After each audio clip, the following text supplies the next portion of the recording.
Well, it's that time again. Time for a bit of rock and roll. Huge wicket! Oh, have a look at that!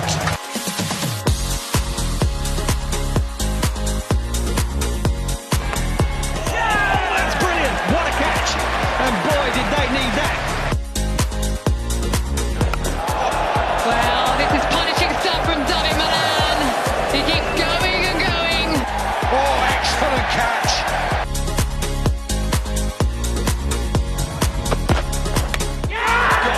What a delivery! That is an absolute beauty! That is magnificent! Got to be quick here. Oh, brilliant! Brilliant! World-class David Willey! Oh, he's gone again. He's gone again, this time straight. Running round. Oh, that's incredible. What a catch. Huge wicket. That could be the game right there. He's got him. It's 7. Unbelievable. Oh, no. Would you believe it?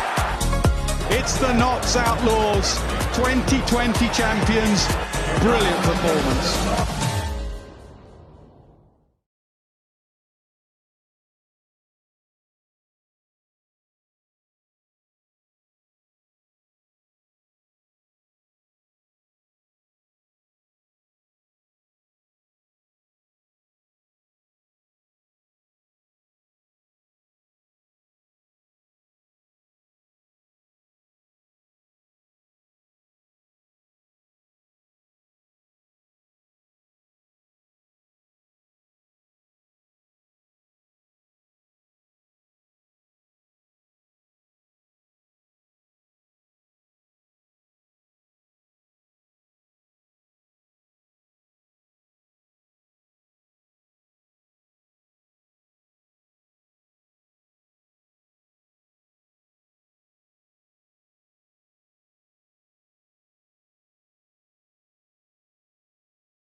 Good afternoon and welcome to our live stream coverage of today's Vitality Blast clash between Glamorgan and Somerset here at Sophia Gardens. The last Vitality Blast home match, of course. Croeso cynnes I chi gyd i'r gêm heno. Mae'r gêm yn dechrau am 6:06 a croeso cynnes I chi a gobeithio nhw'n chi wylio o nawr tan ddiwedd y gêm. Now, this Glamorgan final match of the season in the Vitality Blast at home, of course. We want you to watch it and enjoy it, of course, and we thank all our fantastic members for the support during the season. Now, stay tuned to our coverage with the match starting at 6:30, like I said. But before then, we've got plenty coming up for you. We'll have toss and team news from the middle and an interview with Glamorgan's Director of Cricket, Mark Wallace, as well. But before we do all of that, let's go back to 2016 and a great match here where we took on Somerset before we got to the knockout stages. Did we win? Well, of course we did. Down, brilliant from Jay Warden. Clever, brilliant shot. In the air and out. Big wicket for Glamorgan, and it's the end of Jay Warden. Call for one, and that could be out. Brilliant. Direct hit. Quick and straight, and out goes the off stump. Good. That's good from my book. This is even better. Still going for it, Somerset. Slower delivery, good catch. Sliced away. Again, in the air and all the way. Big wicket for Colin Ingram. Brilliant, excellent. Second wicket for Colin Ingram. Caught on ball this time. Oh, pulled away. Straight to the man. Oh, Ramp, maybe he's onto it now. Oh, no, he's not. Oh, brilliant. One stump to aim at. One stump hit. Gets it through. Short and pulled away. In the air. Should be a wicket. Poor shot from Wallace, it is. Short, put away. And all the way as well. Through the gap this time. Just eased away through extra cover. Oh, now then, this won't be a single. This is all the way. Picked his gap on the leg side. Gone again. Gone all this time squarer, a little bit flatter, and all the way for 6.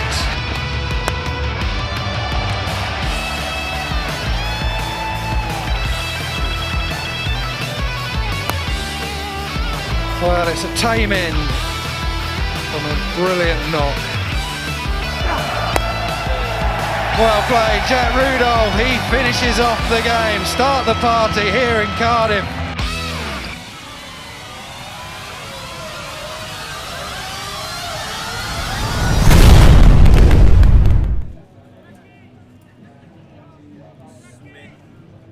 Marnus Labuschagne.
Here is Jameson in then to bowl to Lloyd at 6 for Norton. Lloyd straight drives back down the ground.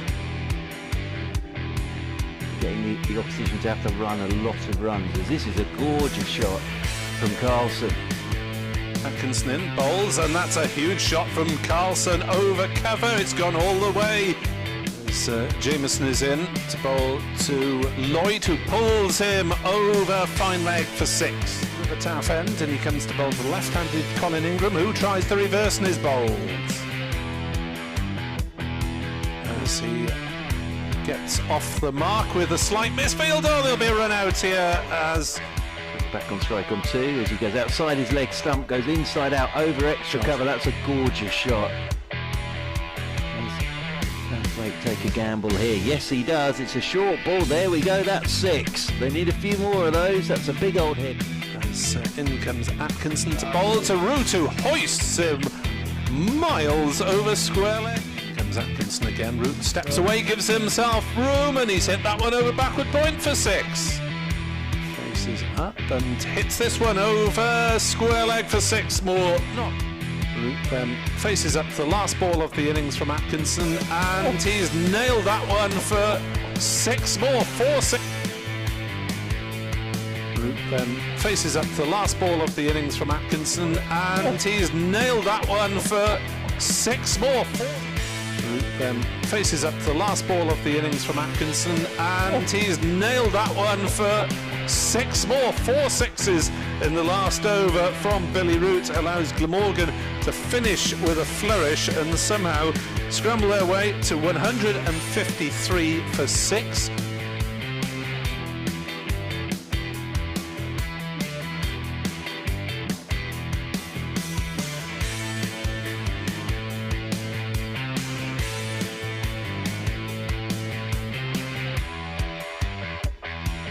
Terminate prod, and that's one of Surrey's big hitters gone. 41 not out, Billy Root. Evans waits again, and Evans is driving in the air and will go. Caught at mid-off. Tall, shaven-headed, as he's in to bowl, and Burns drives beautifully down the ground and will get 4. Southwaite then, right arm over the wicket with his headband on, comes into Ollie Pope, who's tucking him away. Straight delivery, roll of the wrist from Ollie Pope, and that whistles away. Over the wicket once again comes Southwaite, and quick singles taken by Ollie Pope. Direct hit. Ollie Pope's quick. They're convinced. Billy Root's convinced that's out. And umpire Baldwin shakes his head. And Houghton bowls outside off stump, hammered away there by Pope. Southwaite's in once again to him, and he's driving on the up for 4. It's a gorgeous shot. 154, we're in the 9th, start of the 9th, and Walker has cleaned up Rory Burns, trying to force ball to Smith, who misses one outside off stump. No, he's got a feather on it, and he's caught behind. Sisodia is in to Overton, bowls him. Well bowled, Prem Sisodia. And Houghton in to bowl to Geddes, who drives back to the bowler, and is gone for 2. Over the wicket to Ollie Pope. Pope drives on the up, tries to get it through the covers. He has. He's done really well there, Ollie Pope. Wheel is in to Jameson. Well, it's short. You could see the plan, and Jameson's just stood there and Wheel is over the wicket to Jameson. Full delivery, driven down the ground by Jameson. They'll want to get Pope back onto strike. Here he comes, Ollie Pope. Oh, run out this time. Wheel's done brilliantly there, because the throw from Carlson was wide of the stumps. Southwaite is bounding in to bowl, and that is big up towards long on, but not big enough. Southwaite is in to bowl to Jameson, who hits that one for 6. Oh, Jameson. Jameson on 24. Jameson swings him, leg side's got all of that. That's a massive strike. Cook will be on his toes. Here we go then. 2 off the last ball needed by Surrey. Van der Hooten's round the wicket to Jameson, and Jameson's drilled it back at Van der Hooten. Does he run him out? He has! And Jameson has been run out off the last ball, and that is a victory for Glamorgan. An unbelievable end to this game, because Jameson got bat on it, Van der Hooten got hands on it, managed to retrieve the ball and then get it back onto the stumps, and Jameson run out for 31, and it is a dramatic victory, Mike Pell, for Glamorgan.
Croeso cynnes I chi gyd yma heno, gobeithio chi'n setlo mewn ac yn paratoi ar gyfer y gêm. A warm welcome to you all this evening. Hope you're settling in, got your refreshments ready, and you're ready for 6:30 when the match between Glamorgan and Somerset will take place. I'm delighted to say that I'm joined pitchside here now by Director of Cricket Mark Wallace. Mark, thanks for joining us. No problem. It's always busy before a match, I know that. So let's turn our attention then to Somerset. Big rivals really with Glamorgan over the years.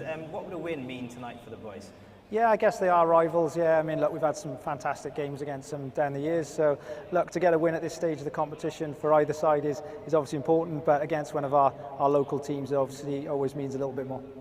And let's turn our attention to Marnus, and to Michael Neser as well. They're both coming back next year, which is very exciting news for all the fans, because they've not seen so much cricket here over the last pandemic year, if you like. And what impact have they had internally on the boys, would you say? Yeah, they've both been fantastic, and it's great news that they'll both be coming back to us next season. Obviously, a lot of people will have known about Marnus, his previous stint with us, but you know, Michael Neser has been a revelation since coming to us this season. They've both fitted in brilliantly in the dressing room. They've got 2 games left. They're both going back to Australia next week, which is a shame for us, but the fact we'll have them back next year is brilliant, and look, the impact they've made is hopefully going to be a long-lasting one, albeit Marnus has got 2 more games left to show us what he can do. And we all love a VIP access if we can. So what kind of characters are they? Are they kind of jokers around the pack? Are they serious? You know, what kind of influence do they have in that nature?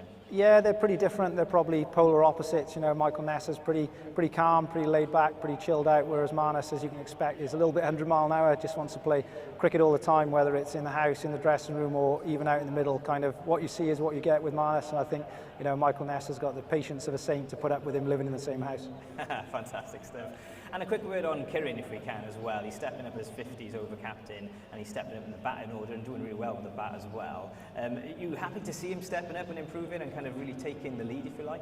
Yeah, absolutely. He's had a fantastic season this year, a bit of a breakthrough season really, and he's had a good week this week on and off the field. So he passed his degree in the week, which is certainly something which he should be very proud of, and also 170 in the championship game too. So his cricket's been going really well, and the opportunity to captain the Pro 50 side when we start that competition next week is something that he really deserves. He's a leader in the changing room, even though he might be quite young. It's a good opportunity for him to stand up and take that extra layer of responsibility on.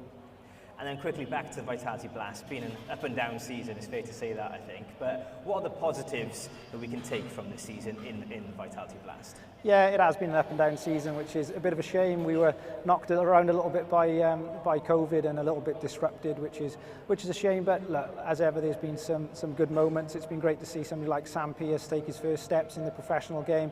You know, Sam's had a different route to playing for Glamorgan, from being on our academy to the UCC in the university to club cricket, and then all of a sudden making his debut for Glamorgan a few weeks ago. So that's a great story and a great message for anybody who wants to play for Glamorgan. You know, it's never too late to get into our system. Just go away and play well. So he's been really good, and obviously we've still got 2 games left. So, you know, although we can't qualify, there's still 2 important games. It'd be great to finish off with 2 wins. Yeah, indeed, to finish on a high is definitely the target. Mark, thanks for your time before the game. We appreciate that, and we'll see you around later on. Thank you so much. Okay, so if you're just arriving here at Sophia Gardens, let's have a look at Glamorgan's team for this evening, if we can. Yeah. Feast your eyes on the screen, and the starting team will be there for you. So first up, as per always, is our captain, number 46, Chris Cook. Make some noise for 73, David Lloyd. Don't be shy, I can hear you there. Number 5, Kieran Carlson. Number 99, Marnus Labuschagne. Number 41, Colin Ingram. Number 7, Billy Root. Number 88, Dan Douthwaite. Number 21, Andrew Salter. Number 20, Rory Smith. Number 37, Roman Walker. And 64, Tim van der Gooten. So there we have it. That's Glammy's team for this evening. We'll be taking on Somerset, as you all know, and we're starting at 6:30 sharp.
A warm welcome to you if you're just joining our live stream of the match this evening, Glamorgan versus Somerset. Croeso cynnes I chi, os ta nawr chi'n ymuno gyda ni ar gyfer y gêm fawr her yma wrth I forganog fynd amdani unwaith yn rhagor. There's just a few minutes before we get things started, before the umpires and the teams come out. Just to remind you, Somerset have won the toss and have elected to bat first. So it's Glamorgan versus Somerset, and we'll now join our commentary team, Nick Webb, Ed Bevan and Steve James, who will cover the whole match on the Glamorgan live stream and also as well on BBC Wales Online.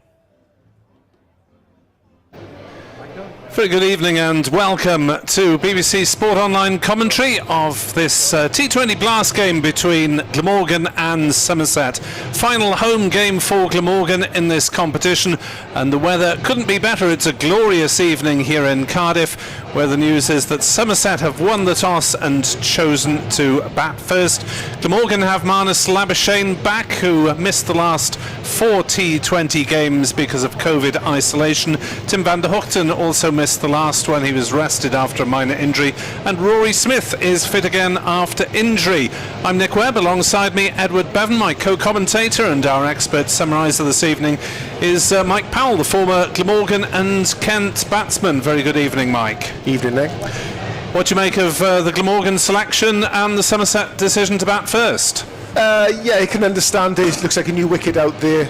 I think they want the best use of it. They've obviously played here many times before. A slightly weakened Somerset team here tonight. Obviously players are away on duty with England, but Glamorgan have gone full strength here tonight, and if anyone's fit, they've stuck them in the team tonight. Obviously Glamorgan can't qualify any further this competition. 2 games to go, they're out of it already. Maybe there could have been an opportunity to blood 1 or 2 youngsters, but the coach and captain have decided to go with a full strength team here tonight. Yeah, I think 1 or 2 youngsters have already been blooded during the course of the campaign when they had those absentees. Edward Bevan, 3 wins out of 10 completed games. Not a great record for Glamorgan this year. They don't seem to be able to put together a good performance in the Championship and the T20 in the same season at the moment. Abysmal, I think, would be the word, Nick. And I remember the 3 of us were here at the very first game this season, and Mike was saying that, look, this could be Glamorgan's year, and we all agreed. But when you look now at the table, as I'm doing, there are 2 games to go. Glamorgan bottom at 1. Their run rate is dreadful, minus 0.9, and the next one is minus 0.4. They have 8 points, and if Middlesex win 1 or both and Glamorgan lose 2, they're going to be bottom of the 2020 league. Okay, they've had a little bit of bad luck with Nick Selman with the COVID business, and Labuschagne missing out. But I think the great disappointment, Mike, has been to me is the performance of Colin Ingram. Just 150 in all the games, and has never looked apart from that game in control. No, he's a big player for Glamorgan. He hasn't quite got fire in this season, but you say there's many other players in many other teams up and down the country who have not hit their straps, and also loss of injury or COVID reasons. So we can make excuses, but it hasn't quite been their season this year in this competition. So the Glamorgan side: Carlson, Lloyd, Labuschagne, Ingram, Cook, Root, Douthwaite, Salter, Smith, van der Hoogten and Walker. Somerset lineup: Conway, Hildreth, Smead, Goldsworthy, Lammonby, Davis, Green, van der Merwe, De Lange, formerly of Glamorgan, Overton the captain, and Jack Leach, who is chosen ahead of Max Waller as their main spin option. Steve Davis is going to take... Where are we? Davis and Conway are the opening batsmen. It is number 88, Devon Conway, to face, and Edward Bevan will commentate on the first over. Yes, it's a successful series for New Zealand, didn't he? Devon Conway snapped up by Somerset. 2 left-handers in there now, 2 punishing left-handers, and it'll be Andrew Salter, the off-spin of the ball, going away from the bat to open up from the river end. Seems to be more people in here tonight, which is great, really. Anyway, the 2 umpires are ready.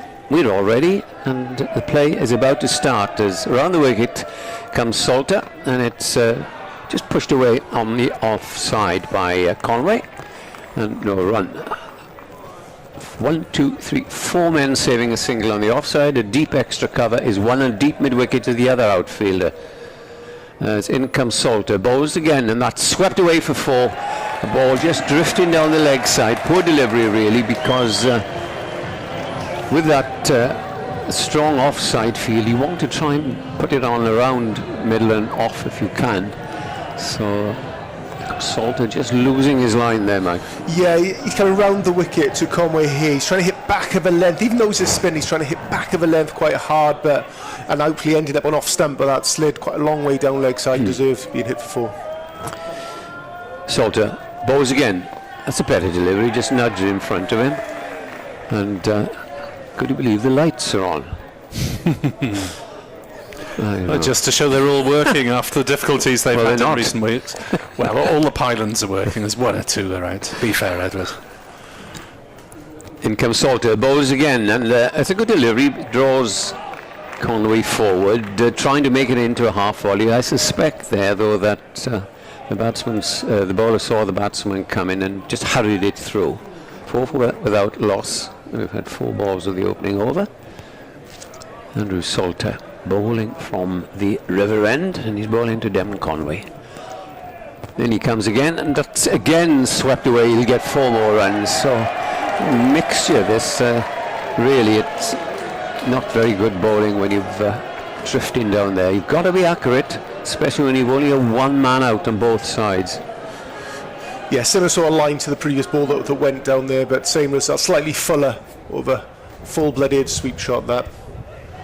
Last ball of the over coming off, and a good start already for Somerset as Salter bowls, and that is going to run away. I don't think this one will go for 4. No, it's picked up by Root, and they scamper back for a second. So a very good start indeed. They're 10 to Conway, 10 to Somerset, and it's 10 for no wicket after the first over.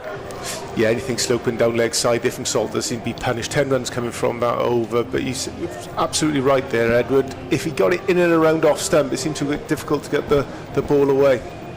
So Steve Davis to face, wearing 11 for Somerset, the keeper who hasn't actually played in any of their previous games. Conway has been keeping, but Davis comes back to add his experience with Banton and Gregory out of contention for this game. And it'll be Rory Smith, who's only played in 4 out of Glamorgan's 10 matches because of injury.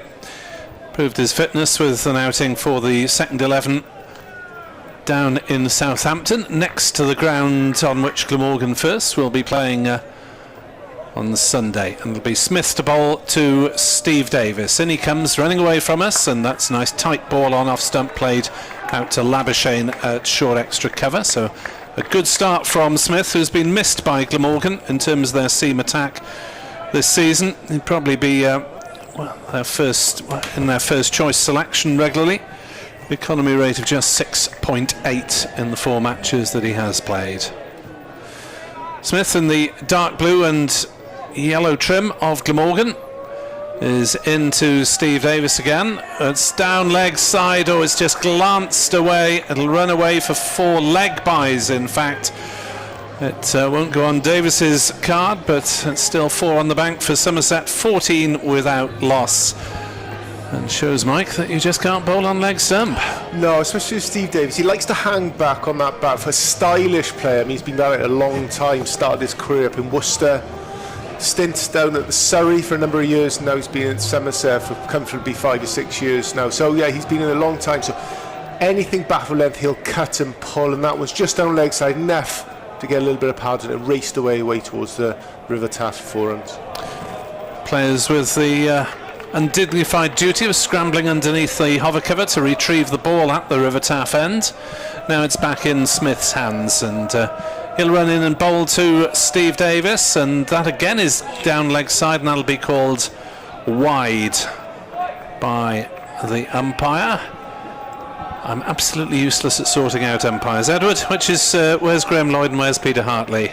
Peter Hartley to this end, yes, and I think Graham is the far end. Yep. Just looking at the scores today, and Somerset will be delighted to see that Gloucestershire have been beaten at home by Surrey, because they were there. The last game is Gloucester Middlesex. That'll be a humdinger. In comes Smith, bowls up in the black hole, driven through the leg side. There'll be a couple of runs here for Davis. As it runs out towards mid-wicket, it's eventually Carlson who picks it up, charging round from square leg. 17 without loss. Somerset, a good start for a powerful looking side despite their absentees, Banton and Gregory with England, and also Abel, who's injured, so it's Craig Overton who leads them as Smith is in to bowl and clipped again through the leg side. Again, it'll be a couple of runs out to Carlson, who fields on the mid-wicket boundary. Throw comes in to the bowler's end. Somerset move on to 19 without loss here on BBC Sport Online, also via the Glamorgan and Somerset websites. So Davis on the 4, a pair of 2s, and Conway is on 10, all taken off the first over, so batsman sticking at the same end so far. That's about a ball outside off stump from Smith and inside edge from Davis as he looked to drive, the ball just dribbling down into the slip area and retrieved by Cook and Lloyd, and transferred back to the bowler via young Roman Walker. I'm pleased to see playing his way into the side. I thought he might be in at the start of the campaign. Very promising young bowler. He was injured at the beginning of the season. Played a bit for the 2s though. Smith is in, bowls, and Davis helps that one away towards backward square leg. This time it should be just a single as Carlson comes sprinting in off the square leg boundary. But Somerset ticking along nicely with 10 out off each of their first 2 overs, and they're 20 for naught after 2, Mike. Yeah, I think Smith will be slightly disappointed at the start. There 3, if not 4 of his deliveries were down leg side, if not on leg stump, so not the best of starts for him. But the wicket looks like it's got good pace in it, a bit of carry through to Cook, 1 or 2 deliveries, so looks like there could be some runs here tonight.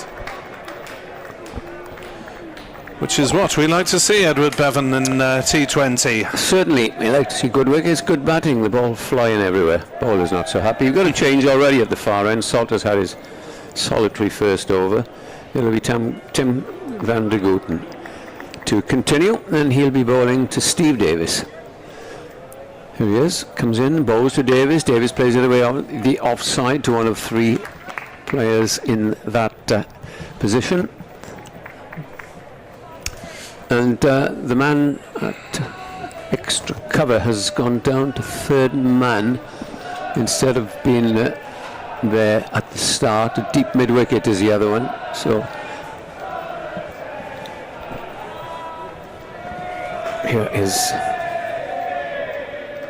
Van der Gooten, comes in and bowls again, and this is played sort of Yorker length.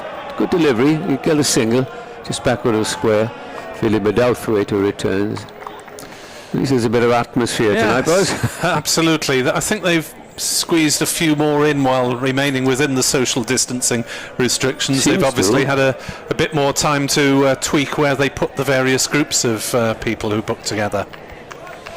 And for once this season, the far end is fairly thickly populated, which is good to see some people sitting there. Haven't seen it as yet. Van der Gooten bowls, and this is played away up towards mid-on by Conway, who's a little deep, and they amble through for a single. Takes the score to 22 for no wicket. We're in the 3rd over. What a good signing Conway's been for Somerset already. He hasn't been with them long, but he's made his mark in Championship and in one-day cricket. Averaging 58 in this form of the competition. 235 runs for 4 times out.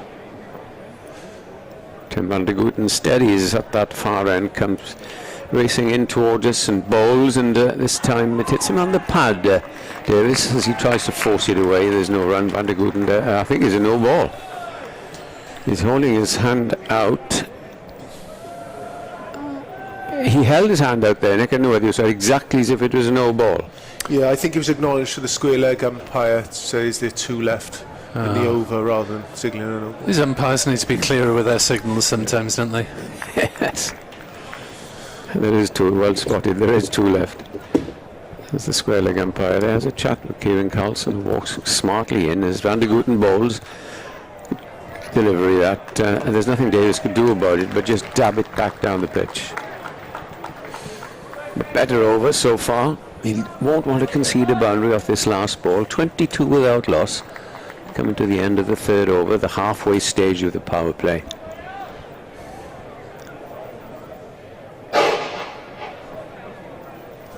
Van der Gooten tosses the ball from right to left hand. Now he's into his stride and bowls again, and that's pulled away for 4 up to mid-wicket, and that's just going to beat the fielder. I didn't really time it, but the last thing you want as a bowler, Mike Powell, is to concede 4 off the last ball. Yeah, not ideal for Van der Gooten there, but Steve J just shown his call. They're only slightly back of a length. We alluded to earlier, he does sort of hand back and he pounces on anything that is short, and that wasn't that short, and he was able to pull it away well in front of square for 4 runs. But still, just 6 coming from the over, they're reasonable from Van der Gooten. Looks like Dan Douthwaite is going to be into the attack for the 4th over with the spinner Prem Sisodia not in the action at the moment after picking up a bit of a strain a couple of weeks ago. Glamorgan will be keen to see him in the mix for the One-Day Cup, which of course for Glamorgan starts next Thursday with warm-up game against Wales on Tuesday here. There'll be coverage of that with Edward and myself here on BBC Sport Online. As Douthwaite then from this Cathedral Road end round the wicket. Oh, that's a shocking ball, and that's gone through for 5 wides. It'll be running away to the boundary, and despairing dive from Chris Cook, and Douthwaite just getting everything wrong there.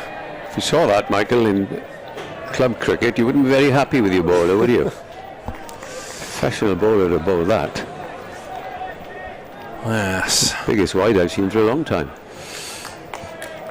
Douthwaite then needs to redeem himself as Somerset move on to 31 for naught, and that's pushed on the leg side by Conway to square leg, and they go through for the single. Yeah, the crowd basking in the evening sunshine. No doubt there'd be twice or 3 times as many as this if we were under normal regulations, but I suppose at least this is better than last year's echoey empty grounds as Douthwaite bowls outside off stump, driven but not timed by Davis, straight to mid-off. He's only going at less than a run a ball at the moment, Steve Davis. It's Conway who is making the running, Devon Conway. Let's try not to call him Dean Conway during the course of the evening, and the well-known Glamorgan and England physio. As Douthwaite bowls, clip through backwards, square leg. Carlson on the charge, picks up just inside the ropes, and Davis is back for a second run as the throw comes in to Chris Cook. Some of the crowd sound as if they've been at the hospitality already. It's all part of the Friday night atmosphere. An end of COVID. We wish. Douthwaite bowls, and that's lobbed up off thigh pad, I think, down towards fine leg. They'll go through for a single. Leg bite indicated again as Steve Davis looked to pull, got a little bit tucked up. Yeah, and you've got to win this to qualify, and there would have been a few Somerset supporters, but if they saw the traffic went down the M5, I saw on the M4, they'd be better advised to stay at home. 35 for naught. Douthwaite is in, bowls down leg side. Oh, he's just not got this right coming round the wicket, has he? And maybe. Why do you reckon, Steve, he's going round? I think what his plan possibly could be is to cramp up the left-handed batsman on the angle, trying to hit off stump, rather than coming over the wicket and bowling the ball across the batsman, which sort of helps him with a cut shot. Possibly a plan. 36 for naught. Douthwaite to Conway, who's hit on the glove as he looks to turn on the leg side, or is that pad yet again? Well, Somerset doing pretty well from leg byes at the moment, and extras generally. They're 37 for naught. Both batsmen have 12, which by a process of elimination means they're 13 extras. Yeah, which you should never give away in 20 over cricket. Is criminal, really. And still this over goes on. The 8th delivery, at least. as Douthwaite into Davis. Oh, that's a short, slow ball outside off stump, and that'll be signalled as a wide. Come on, Douthwaite, it was a wide. He's holding his head and looking. Yeah, it's shocking over this. It was outside the blue mark, wasn't it? Which, of course, is more severe in T20 than one-day cricket than it is in the Championship. It's about a foot inside the normal crease. 38 for naught, Douthwaite in, and that one is smashed over backward square for 6 runs, and Somerset, well, a tremendous over from them, and probably the worst over that Douthwaite has bowled all season. They're 18 runs off it in all, and Somerset are 44 for naught after 4 overs. Again, Steve Davis pounced on anything that's slightly short. As we alluded to earlier, with that angle going down leg side, just helped it on its way, and it's clear the boundary comfortably by 15 yards behind square. So Rory Smith will come on at the far end after pretty good over from Tim van der Gooten, and he'll be bowling now to Conway, who's on 12. Excellent start this for Somerset as he bowls a wide ball, and that's 4 runs. A wide half volley outside the off stump, and Conway really didn't have anything much to do with it. Tap it away for 4. As a batsman, Mike, when you see that over the Douthwaite ball, you begin to think, oh, right, we've got some runs to get tonight, and possibly somewhere near what the way this is going on, 180, 200. But I tell you what it does as well, as a fielding team, it just knocks the wind out of you for a couple of overs. Sure it does. Smith in, bowls again, and he gets a bottom edge there which goes onto the pad. This time there's no run. You just hope there's going to be some sort of reaction. As a fielding team, you hope there's going to be a reaction of possibly a run out, maybe a wicket, something that'll get you back up into the game. What you don't want is 2 bad overs back to back. So that first ball going for 4 then will even sink the shoulders of Glamorgan fielders even more. 44 without loss, and we're only in the 5th over, so there's an over and a half of power play yet to go. There's Rory Smith comes in from that far end again, and bowls a slower ball which is driven firmly up to mid-off by Conway, and that's no run. Whether that was on purpose, but Conway failed to make the most of a full toss.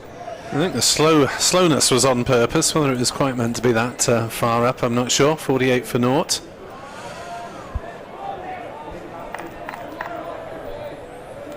A lot of chattering going on at the moment outside. You can hear us probably in the effect microphones. As in comes Smith, bowls again, and off the back foot is played into the covers, just short of a length, just a back of a length, which is ideal, you feel, as a bowler. And I don't think we'll see Douthwaite bowling this end the next over. I told you did it on the way in, Ed. I don't know if you saw it as well. There seemed to be a lot of Somerset supporters coming here to watch this game, making a bit of noise as well in the crowd. They are because, as I said, it's a very important game for them. As in comes Smith and bowls in the wild yahoo there by the batsman. Conway didn't get a touch, and after that first boundary, Smith has bowled not a bad second over, and really, as we said, the last couple of overs, don't concede a boundary off that last ball. And when we see Davis batting, he's obviously been given license batting up the order to really go for it, and he has this evening. Smith bowls, and that's a good delivery. Nips back, hits him at the top of the pad, and much better over from Rory Smith. Yep. Certainly compared to the others that have been bowled. And at the end of it, it's 48 without loss after 5. Conway is on 16, Steve Davis on 18. You're right there, Ed Smith just going for 10 runs from his 2 overs so far. But you might have a bit of more of a steer on this than me, but I thought it was a members-only track and trace, or are they able to bring... I have no idea. ...travelling support in? Is that possible? Well, I suppose they see the demand from members and from people who've bought the the package for all the T20 games, and if there's a few left over then they're sold to the general public. But I presume they have to provide details in the usual way of contacts and so on. But if there are any left over after the members and T20 season ticket holders, then why not let them in? Van der Hoogten is in to bowl, and that's lofted up towards mid-off. It won't carry, and it's another dot ball.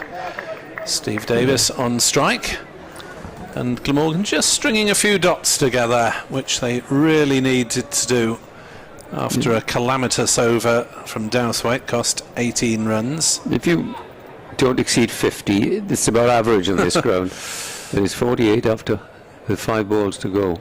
Yeah, Van der Hoogten bowled a tidy first over, and that's helped away though. Backward of square on the leg side. There's a chase from Carlson, but even the fleet-footed youngster can't catch it, charging round the ropes in front of the pavilion. And that is the half-century up for the visitors, and they're 52 for naught after 5.2. Mike, it looks, well, it's lightning outfield. If you pass the fielder, it's 4, and it looks a pretty good batting pitch. It does look a good wicket there. A good carry to Cook, the keeper, as well, and anything offline length seems to be put away, so that's a good sign of a decent track. Van der Hoogten to Davis on 22 not out. He's beaten edges and is caught behind as he drove at a wide one, didn't really get to it, and Davis has gone for 22, caught Cook, bowled Van der Hoogten, and a breakthrough, Mike, that Glamorgan so badly needed. Yeah, they needed that. Steve Davis just getting going, but saying that, Somerset so far have been living off extras, which Glamorgan are serving up to them, and balls down leg side and anything short. I think that's probably the second ball that's been attempted to drive of 6 overs so far, so hopefully Glamorgan can learn from that and maybe place a few more of their deliveries in and around that drivable area. Well, to summarise your comments there, Mike, delivering off extras, I tell you that Glamorgan's bowling, apart from a couple of deliveries, has been very, very ill-directed. And they will hope, of course, when the restrictions end at the end of this over, that they can keep the score down. So a good wicket to take, and Will Smeed, who's played pretty well, no doubt Nick, you've got his figures there. Yeah, 237 runs at a 34 average of 34, but an impressive strike rate of 143. That means 143 runs for every 100 balls he faces, which is pretty decent. That's the important stat in this form, isn't it? Average, less so. Van der Hoogten, the right-handed Smeed, 19 years old, and he drives that out into the offside, but it's a lovely diving half-stop, and a throw at the wicket by Labuschagne in the end. They hassled through for a single, but that was Carlson flinging himself around as enthusiastically as ever to probably save 3 runs there. 53 for 1, Smeed off the mark. It's good to see Somerset with so many youngsters in this lineup. Goldsworthy, Lammonby, Smeed, as well as the experienced 30-something. So it's a good blend from the visitors. There's Van der Hoogten into Conway, goes wide of the crease. Conway straight drives to Walker at mid-on. Walker will have a shy at the stumps at the striker's end just in case. But the sideways leap from Van der Hoogten, trying to provide a bit of variation in line. Not quite sure whether it puts the batsman off or him off sometimes, but it was effective on that occasion, keeping them down to a single.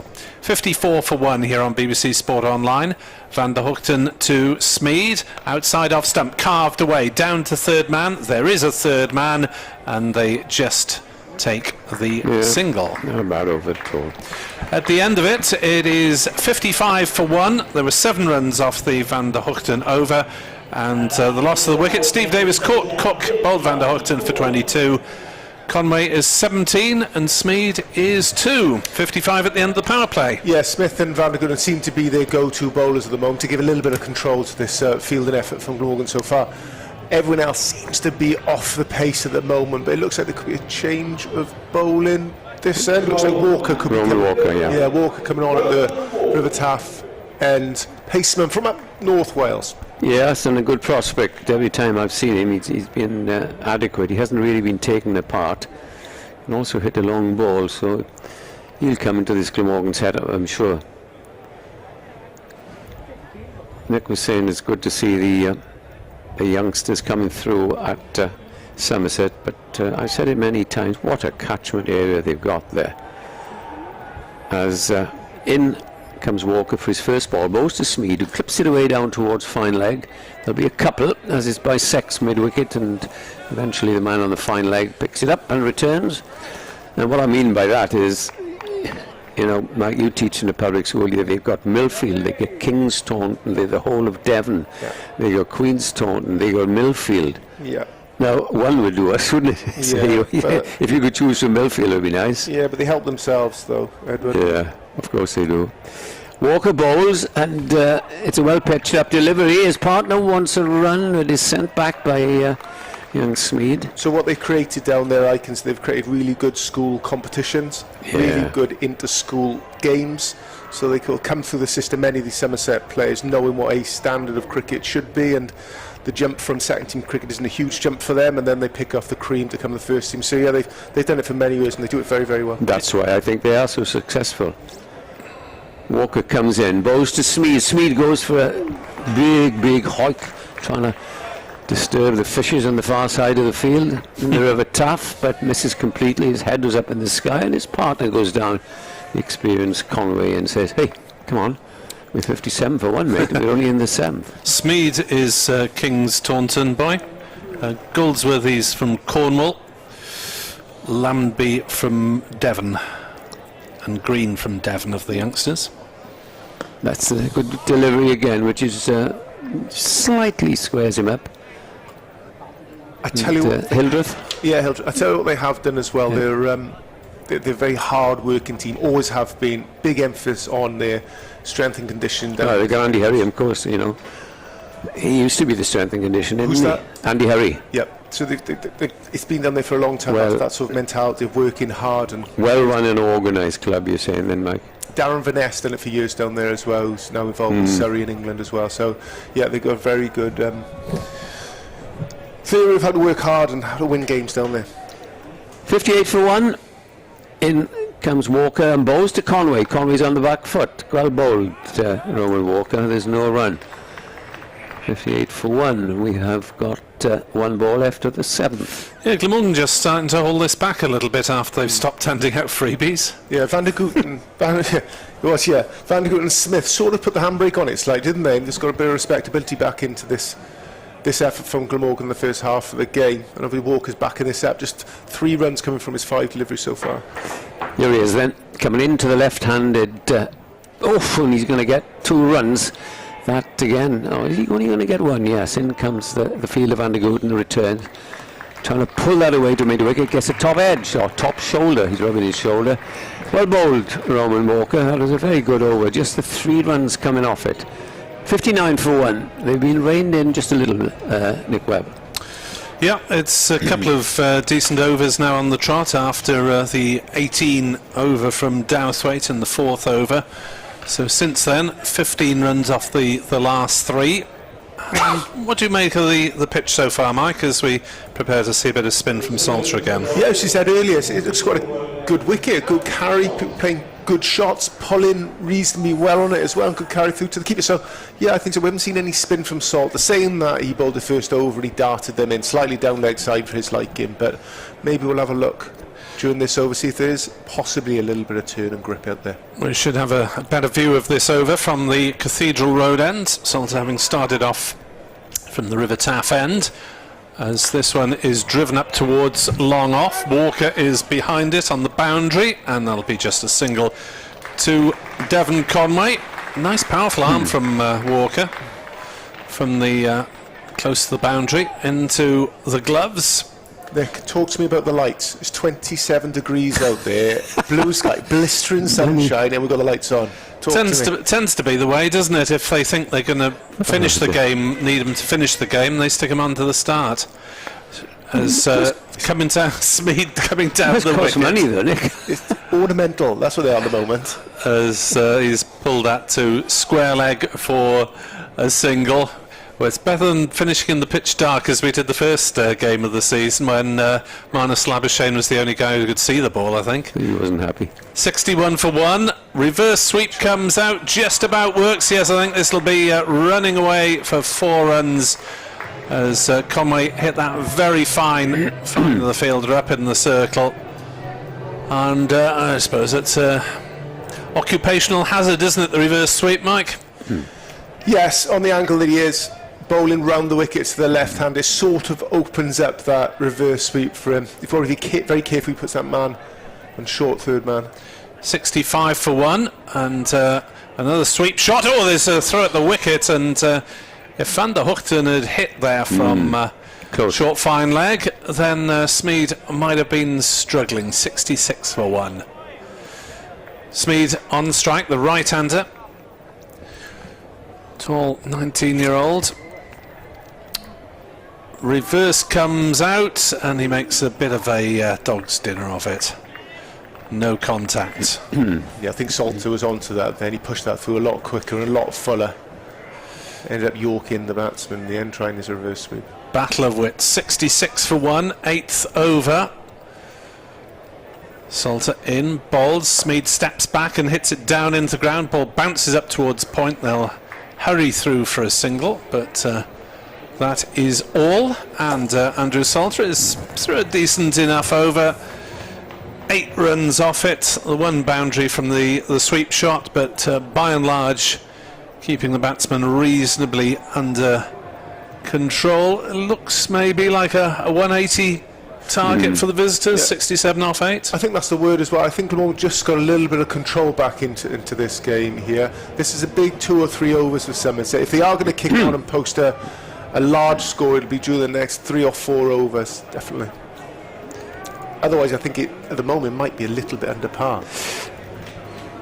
Yes, around parity, I would have thought at the moment. Rowan Walker to continue after a very good first over, which yielded just 3 runs, and he's bowling to Smeed. Hasn't much of the strike. He's on 7, as in comes Walker. Bowls to him, and he's gone for the big hitter. This could be out at fine leg. It is.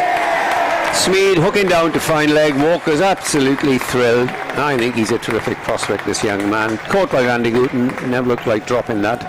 That's another good wicket because he's a very rapid scorer, as young Smeed. I didn't think he quite got hold of it, Mike. No, you're right. Didn't. Smeed give himself a little bit of room to the leg side. Walker followed him with a bounce in the end again, a top edge down to fine leg. Not carrying, probably 20 yards in from the ropes. He didn't get hold of it at all. The reason why I think he may have got a top edge on it. So another wicket then for Glamorgan. They have, and if there's anything that stops Asai getting up there ahead of anybody else, it's taking wickets. So it's 67 for 2. Here's an experienced campaigner though, Edward. James Hildreth. We've seen him many times over the last decade and a half. Thought he'd go on to play for England. This season he's averaging 37 and his strike rate is 139. Well, what a fine player. You must have played against him out many times. Yeah, he's a fine player, reasons he didn't play for England, I think there's just better players in front of him of his age. That's probably the reason he probably came through. And another unfair reason which has been given, he gets runs at Taunton. Yeah, that probably went against him. I don't take that, you know. If he gets all these runs, he gets runs away from home as well. I think he's an excellent player. He's 36 now. Oh, he's a fine player. Oh, yes. Don't think his England days are in front of him. Here's the first ball, a second ball, and it's square, driven by Conway out for a single to deep extra. Brings Hildreth up. Now we've seen him take Glamorgan attacks apart in the past and always seems to contribute. 2 wins already in this afternoon's games. Hampshire beating Essex by 18 runs down where we'll be on Sunday, down at Southampton, and Gloucestershire beating Surrey winning by 7 wickets against Gloucestershire. Walker bowls, Hildreth comes back, chops that down, and it's going to be stopped just inside the boundary. A good bit of fielding there by Douthwaite, it must be said. Picked up just inside the boundary and stopped 4 into 1. Yeah, double header at Southampton today. Unusual. Not sure if it's been tried in the T20 Blast. They're just starting a game against Sussex now, Hampshire. Whether it's, I listened to a bit of commentary of Hampshire the other night, whether it's worth saying to Chris Cook that they win the toss and always bat for some reason down there. Walker's going round the wicket, bowls to Conway. Conway plays another hard shot, and that's going to beat Carlson on that boundary, and it goes running away for 4. So the overseas player are making the most of it here, of a good pitch as they look to accelerate. It's 73 for 2, and It's Walker bowling his second over, having taken a wicket now in this over. This is the 9th over. Roman Walker over the wicket, bowls again, and that's a single to the keeper. And they're taking sharp singles, as you do in this sort of cricket, I suppose, but he chopped it down in the ground. Cook ran up, tried to hurl it back, but it didn't work out for him. Result of the Gloucestershire-Surrey game means that Surrey go level on points with Somerset at the moment, but they're played out as Surrey, so Somerset still need to only win 1 out of 2 to go through. Walker to Hildreth, last ball of the over, comes up, bowls to him, and he's cut that. He didn't really time it, he moved away. I think Walker saw him come in, pulled it down.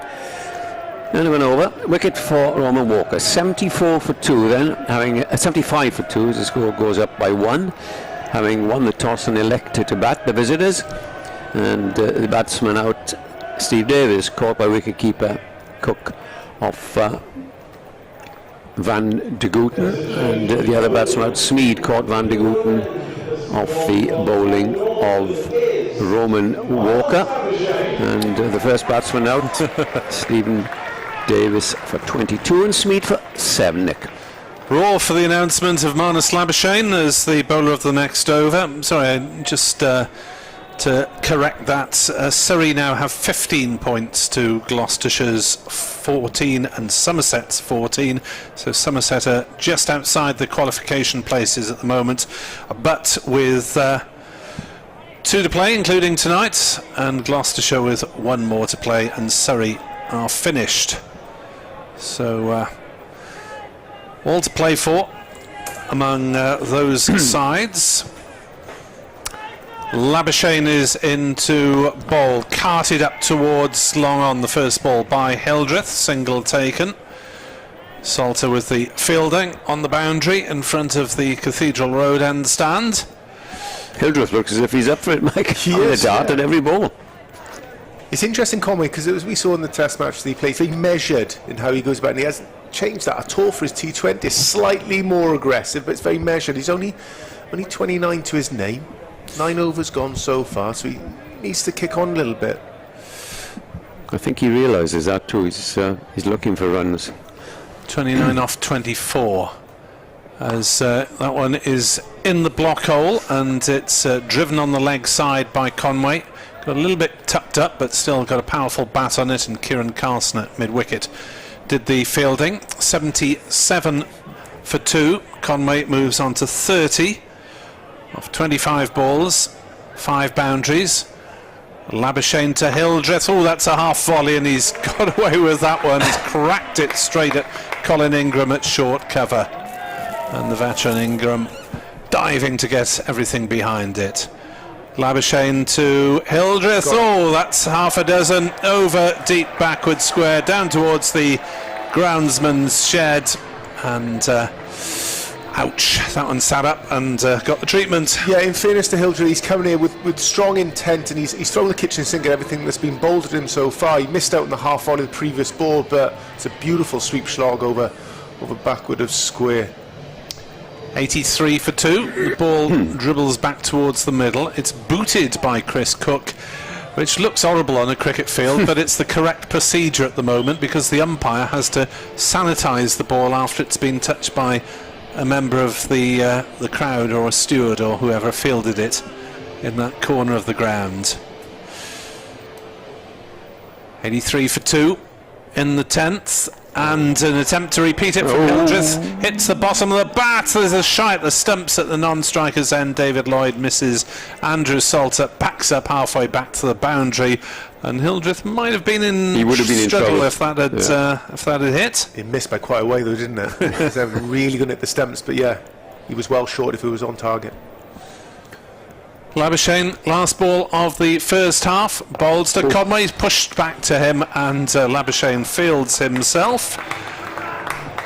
84 for 2 Somerset after 10 overs here on BBC Sport Online. 9 off that over, including the maximum.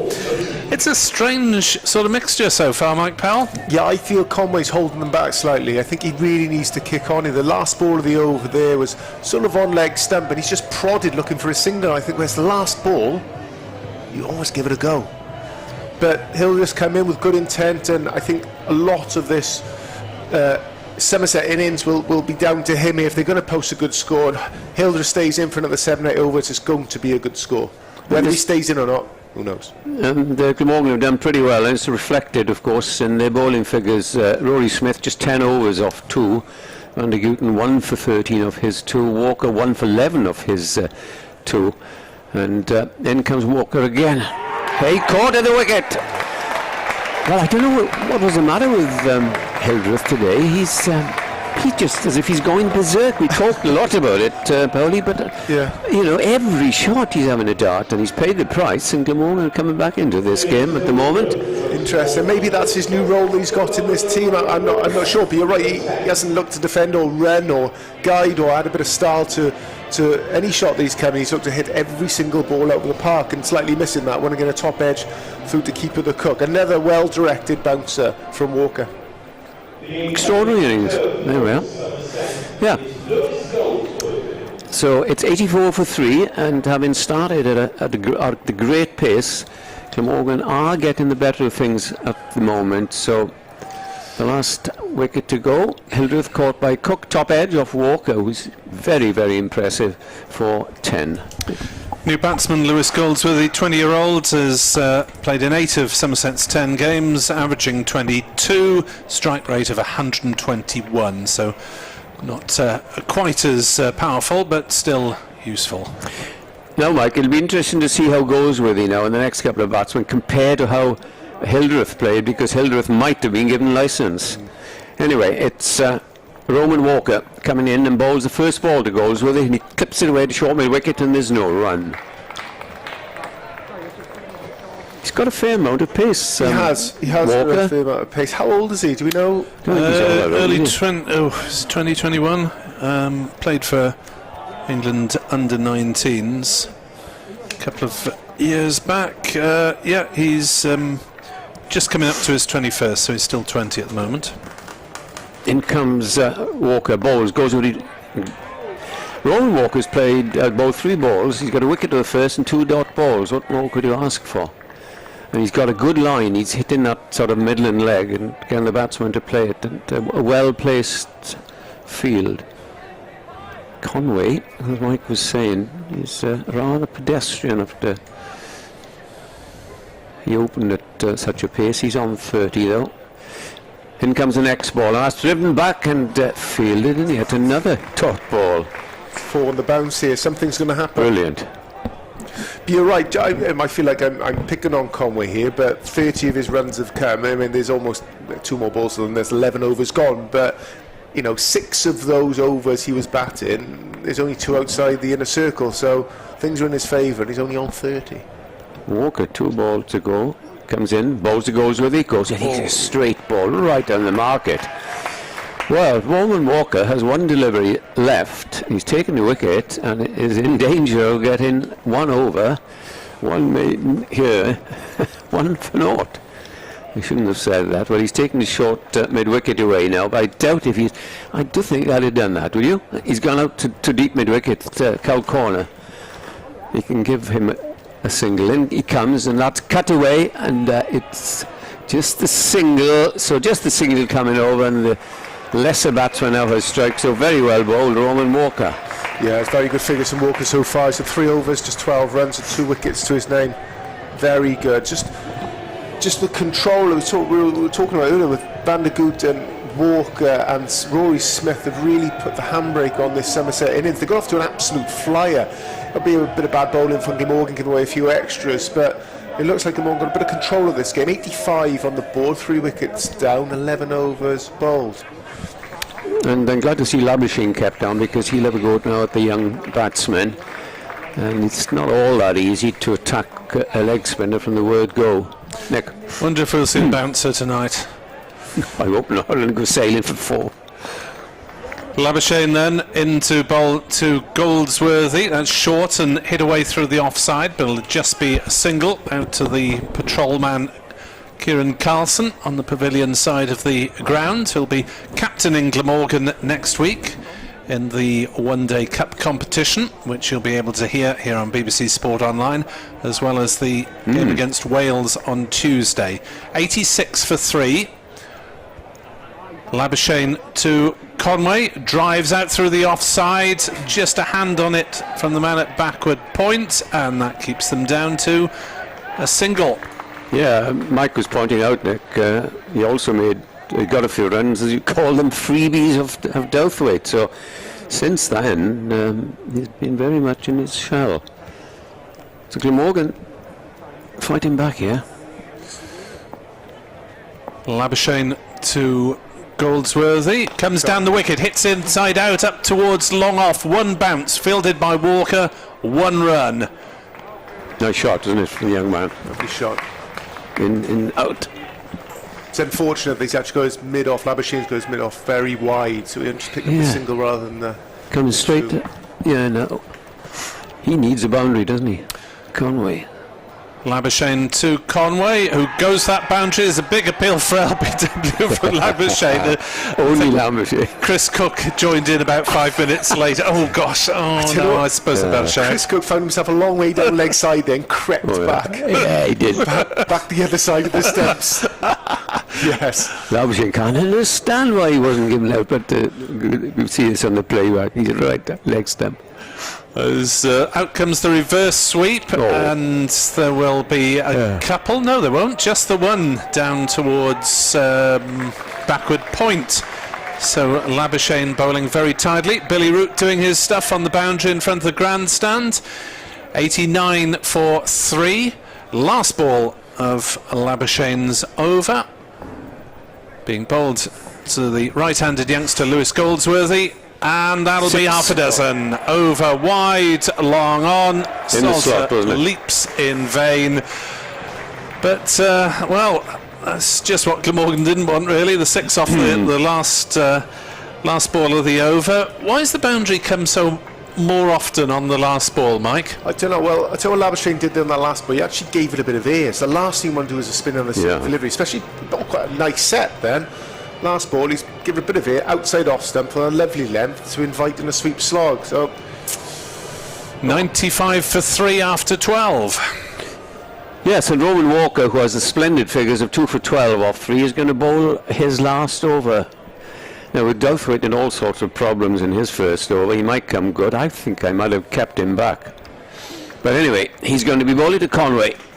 And he's coming around the wicket to the left-hander. Bowls to him now, and Conway forces that away on the offside for a single. Carlson will field. Yeah, and Roman Walker's previous 4 games, he's taken 5 wickets at 18.4, economy rate of just a fraction over 7. That's excellent. You would take all season economy rate of 7 runs per over, because you'd probably win more matches than you lose. 96 for 3 as Walker, with the black side screen behind him, comes in again, bowls to Goldsworthy down the leg side. That'll be called a wide, just drifting down there. Goldsworthy remains on 9. Davis was out for 22, Smead for 7, and a man in a hurry, James Hildreth, was out for 10. Conway is on 33, but it's taken him, what's it taken him, 29 30 odd balls to get to 33. Roman Walker in over the wicket, bowls to the right-handed Goldsworthy, bowls a very good slow ball which he can only just dab out on the offside, where is fielded by David Lloyd, who has a shy. Glamorgan have used 6 bowlers, so if they want to take Labuschagne off, they might give Douthwaite another over just to make amends and make up for that disastrous first over he bowled, or they might give David Lloyd a bowl. We shall see. And again comes Walker, bowls, and that's going to be caught at, when do we get it? Yes, caught at mid-on, and that is the end of the Goldsworthy. And what a night Roman Walker is having. Smith the catcher. Yeah, So on a well-judged catch, for one moment I thought the chap mid-off was coming to get it, but he didn't. Mike? Yeah, it looked like a slow ball to me. Goldsworthy looks like he's just towed it straight up in the air, didn't get anywhere near it. Mid-off running round, Smith took a comfortable catch, hardly had to move. So Walker, what a night, he's dragged this right back in Glamorgan's favour. Is that 4 wickets? Here we are. 3.3 overs, 14 runs, 3 wickets. Very well bowled. So Goldsworthy goes back to the pavilion, having made 9, and after that good start, well, Somerset will have some catching up to do. This is Tom Lammonby. He's normally a left-handed opening bat.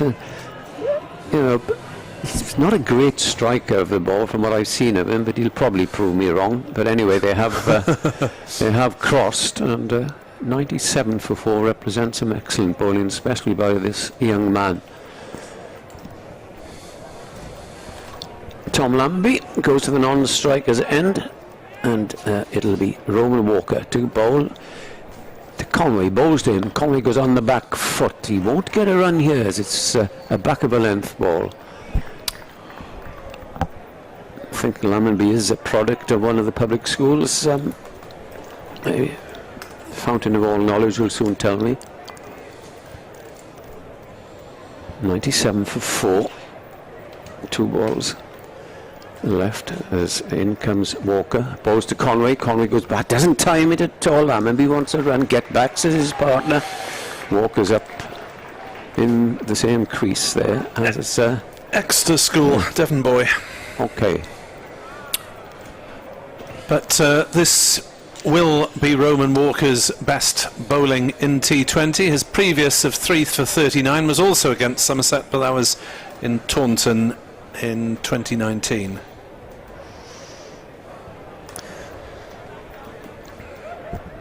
Walker, last ball of his spell, comes in, bowls again, and that's chopped down to third man for a single, and he will get quite deservedly a round of applause when his figures are read out over the public address system.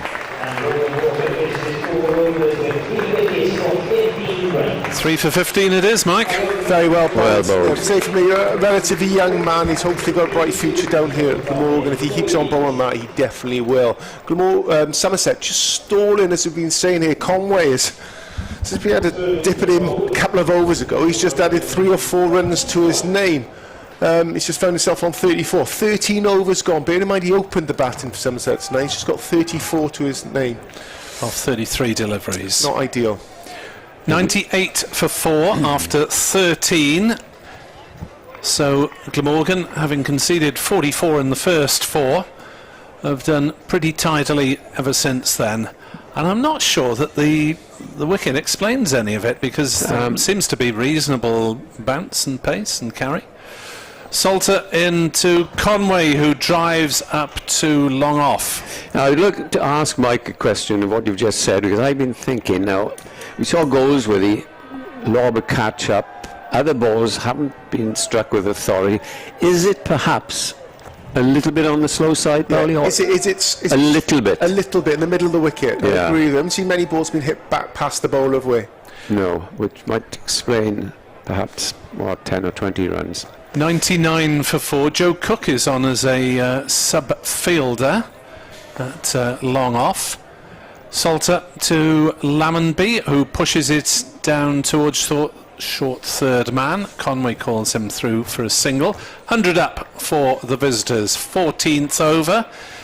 Respectable. He still might get a decent score, a 160 or thereabouts, but they're stalling at the moment, and Roman Walker largely responsible for that. Reverse sweep from Conway down towards backward point.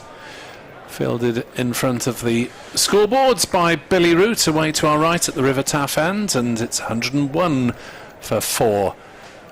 Conway 36. Lammonby is on 1. Hasn't had a great campaign, Tom Lammonby, so far, as he pushes a single on the leg side. 102 for 4. We're not really at the stage where batsmen are being cautious because of the wickets tally, because they've got some strikers. They've got Craig Overton, Marchant de Lange to come. And we know how far Marchant de Lange can hit the odd ball.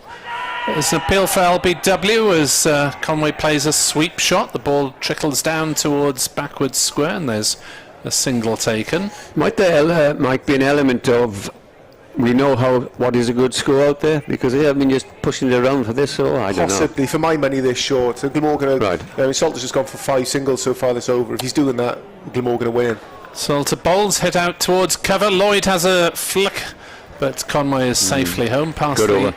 Stumps. Excellent over from Andrew Salter. 6 runs off it. Yeah. There are 6 remaining, and it's 104 for 4. Yeah, I'm just saying, Nick, thinking, I can't remember Somerset's last boundary. A lot of singles, the odd 2 here and there, I can't remember there. Goes where he slogged Cow Corner. There 6. we go. It's a while ago now, isn't it? A couple of overs ago. Yeah. It's really dried up. Labuschagne. But, yeah, in fact, in the last 5 overs, there have been a couple of 6s, but no 4s. Strange. Yeah. Smith back on. 3 6s in all in the over. 1 by Hildreth, 1 by Goldsworthy, and 1 by Steve Davis. Rory Smith back on. He's got 2 overs left out of the 6. Van der Gooten has 2. There's 4, you can say. And, well, dare they give Douthwaite another over or so? Anyway, here's Smith coming into the left-handed Conway and bowls to him. Clips it away nicely, but again, there'll just be a single. As in comes the return from Billy Root on the bounce into the sun. Or is it? No, the sun goes down in the west. Don't know where it goes at Trebanos, Edward. Very west. Sun goes down on Trebanos, it's so far west of here. 105 for 4. And this is the 15th over, and he's being bowled by Rory Smith. He's bowling to Devon Conway, bowls to him now. Pulls that, and this might go for 4. Yes, it does. And that's a boundary that both batsman and county needed, really. Yeah, just to emphasise your point there, Edward, I mean, he's pulled that. It was quite a high bouncer, but he's pulled that so far in front of the square. Square, isn't it? I mean, that's gone. If he was a right-hander, it'd almost be extra cover of the angle he's hit that ball, pulled it through there. So yeah, maybe in the middle of this wicket, it could be a little bit too paced. Yeah. It's just a thought, but perhaps it's, we're not giving all much credit to the bowlers. It's Smith again coming in and bowls, and this is pulled away, and this time it's going to be stopped. Yes, it is. Good stop out there on the mid-wicket boundary as the return comes in. And he's about a couple hundred yards away. Is that Billy Root again? Labuschagne. You've got 2 of the best out there. Root's on with the dark boots, you can tell him, because he's in front of the ground. Blue suede shoes. Not sure whether they're suede, but they're certainly blue. Nelson's on the ball, 111 for 4. In comes Smith again and bowls, and that's driven nicely. Oh no, there's a shy at the stumps. If that had hit, there'd been fun and games. Anyhow, we're having another shy at the stumps. What's going on out there? Chaos. 2 throws, 1 at either end of the wicket, trying to get a run out. Dot ball, plenty of action though. Pakistan 120 without loss in the 13th over against England. There's a biggie coming up there. Babar Azam, 63 not out. He's there, not yet. Well, he got 100 in this fixture last year. In comes Smith. Bowls again. That's pulled away. Only be a single. Labuschagne waits for it. And here comes the return. Yeah, just that 1 boundary so far. There's 1 ball to go. 2 left-handers at the crease. Tall young man is Lammonby. They'll miss Lewis Gregory tonight because that terrific innings he played in the one-day international at Lord's took England to that win, and he's a very fine medium pace bowler. He's not playing for Somerset, but here's the last ball coming in. Smith bowls to Lammonby. Lammonby pulls, and that is going to bisect, is it? Yes, it is. Bisected mid-wicket and square leg.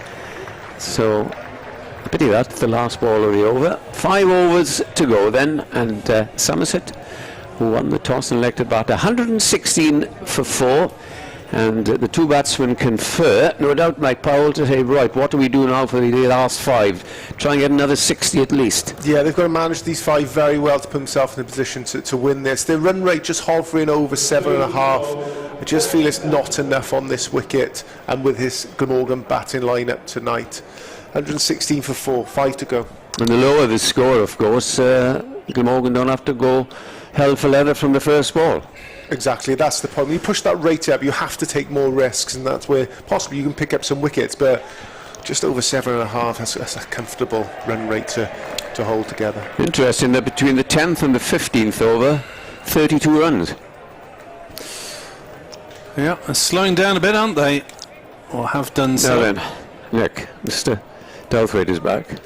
Yes, well, his first over, if you are just joining us, went for 18 runs.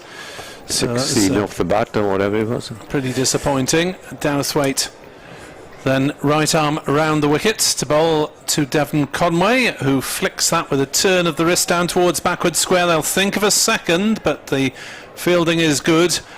And 117 for 4. There haven't been that many quick runs tried by Somerset tonight. Yeah, you're right. They're quite languid between the wickets as well. I mean, Steve Davis and Hildreth are not the youngest of men out there, but yeah, there's been very quick urgency between the wickets. Douthwaite to Lammonby, up in the block hole, driven back past the bowler. Walker fields, he'll have a shy and hits the stumps at the striker's end. Fortunately for Glamorgan, it doesn't ricochet away. And if they go on at this pace, Mike, Glamorgan will be saying, yeah, carry on, we're satisfied with that, because we've got the likes of Mrs. Overton and DeLange sitting with their pads on. And we know, as Nick said earlier, what they can do.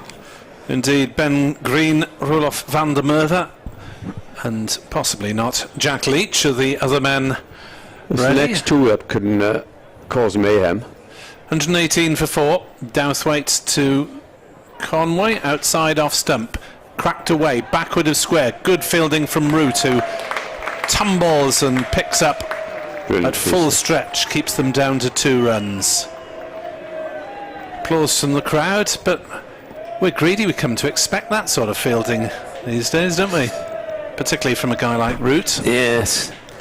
Athlete. Very nimble, isn't he? 120 for 4, 16th over.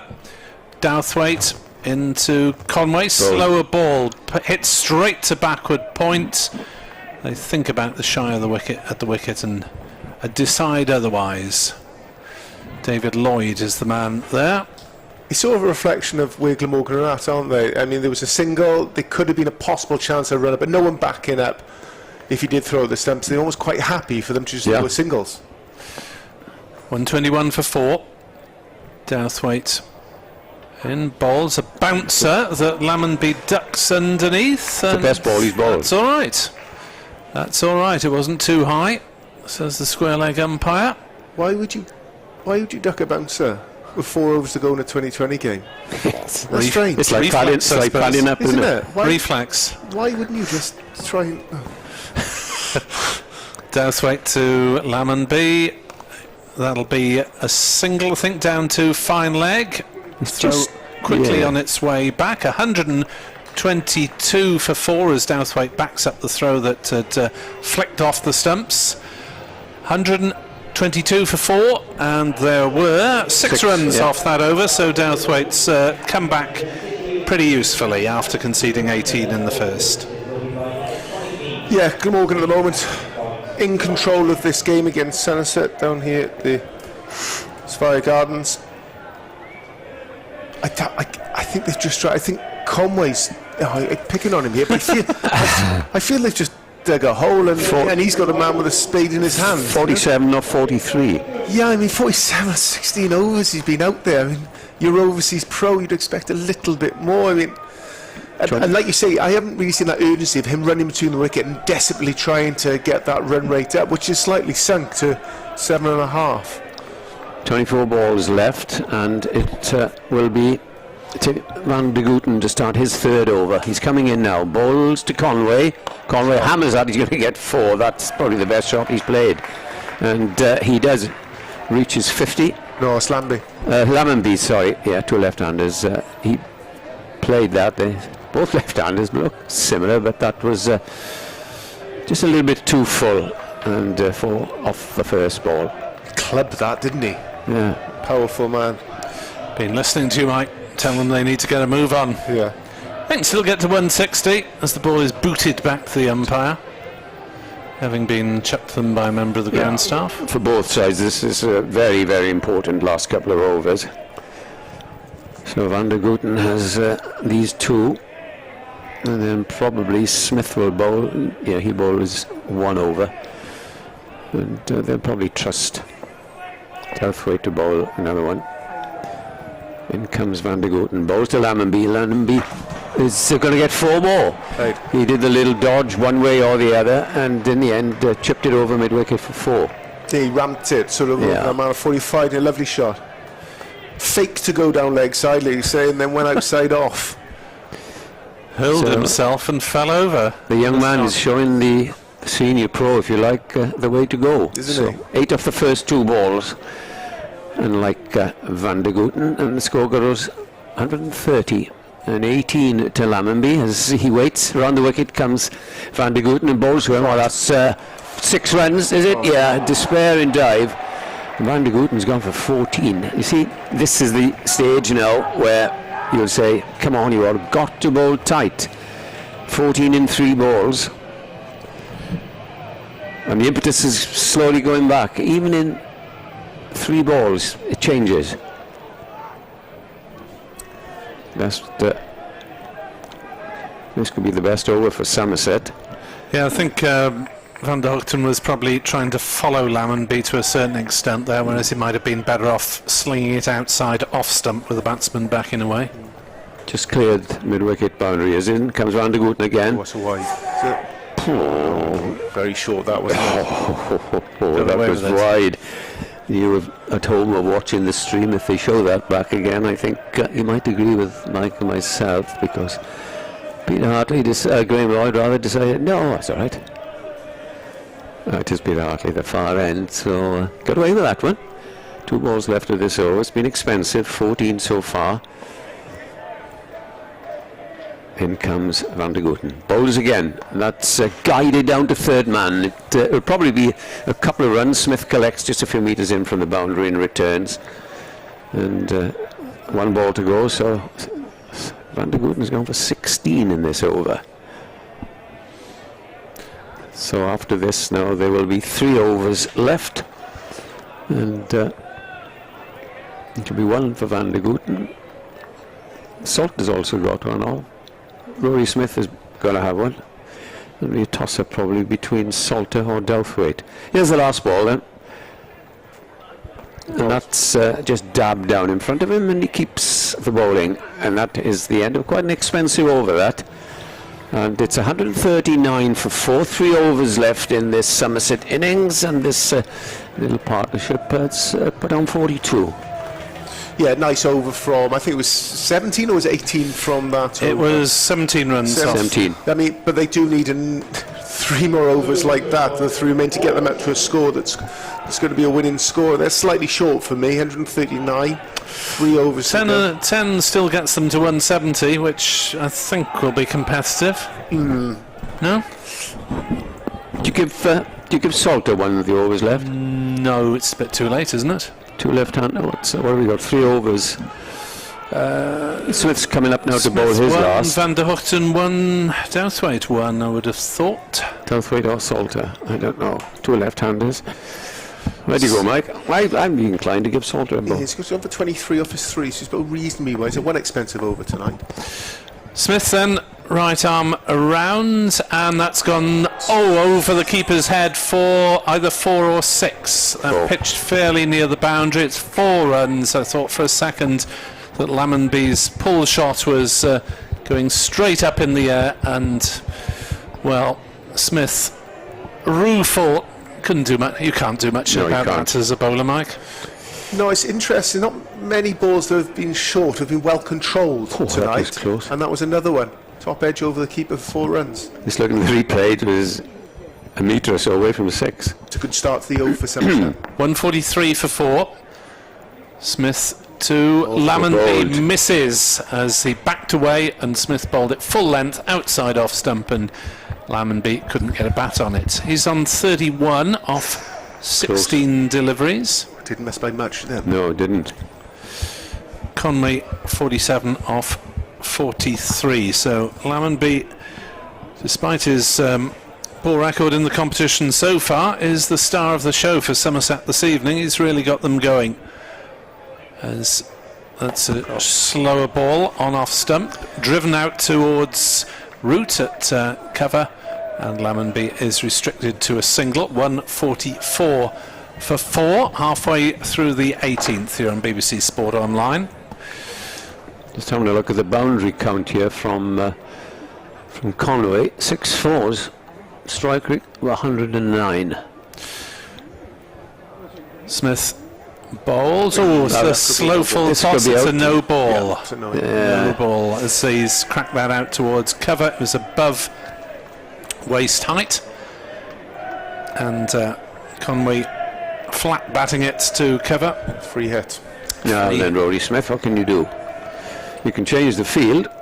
I don't think there's much point in that. There's a long on the boundary, deep mid-wicket, deep backward square here. So 8 off 3 balls already effectively as Smith bowls. The slow Yorker that's clubbed up to long on, and Labuschagne gets the throw in, and just a single to Lamonby, who moves on to 33. 148 for 4, but I think Somerset are going to get a competitive total here, despite their slowing down midway through. Lamonby has hauled them up again. South Africa, by the way, got their revenge on Andrew Balbirnie's Ireland side. South Africa 346 for 4 in that one-day international. Ireland 276 all out, thanks to a century from Simi Singh that reduced the deficit for the Irish. 148 for 4 here. Smith bowls, whacked away towards mid-wicket. Might bisect them. It does bisect them. Carlson tried to flap it back on the boundary, couldn't quite get a hand to it, and it raced away to the pavilion for 4 runs. 150 is up for the visitors, and they've got 2 overs to come after this one. So Glamorgan are going to have quite a difficult chase, I think. On paper they have a strong batting lineup, but it would be nice to see a good innings coming from Colin Ingram, because there's lots of batting there, but this is a good pitch. Smith in bowls. Conway pulls towards mid-wicket this time. Well, find Labuschagne sprinting in as if his life depends on it. Labuschagne, as ever, ultra enthusiastic in the field. 14 off the Smith over.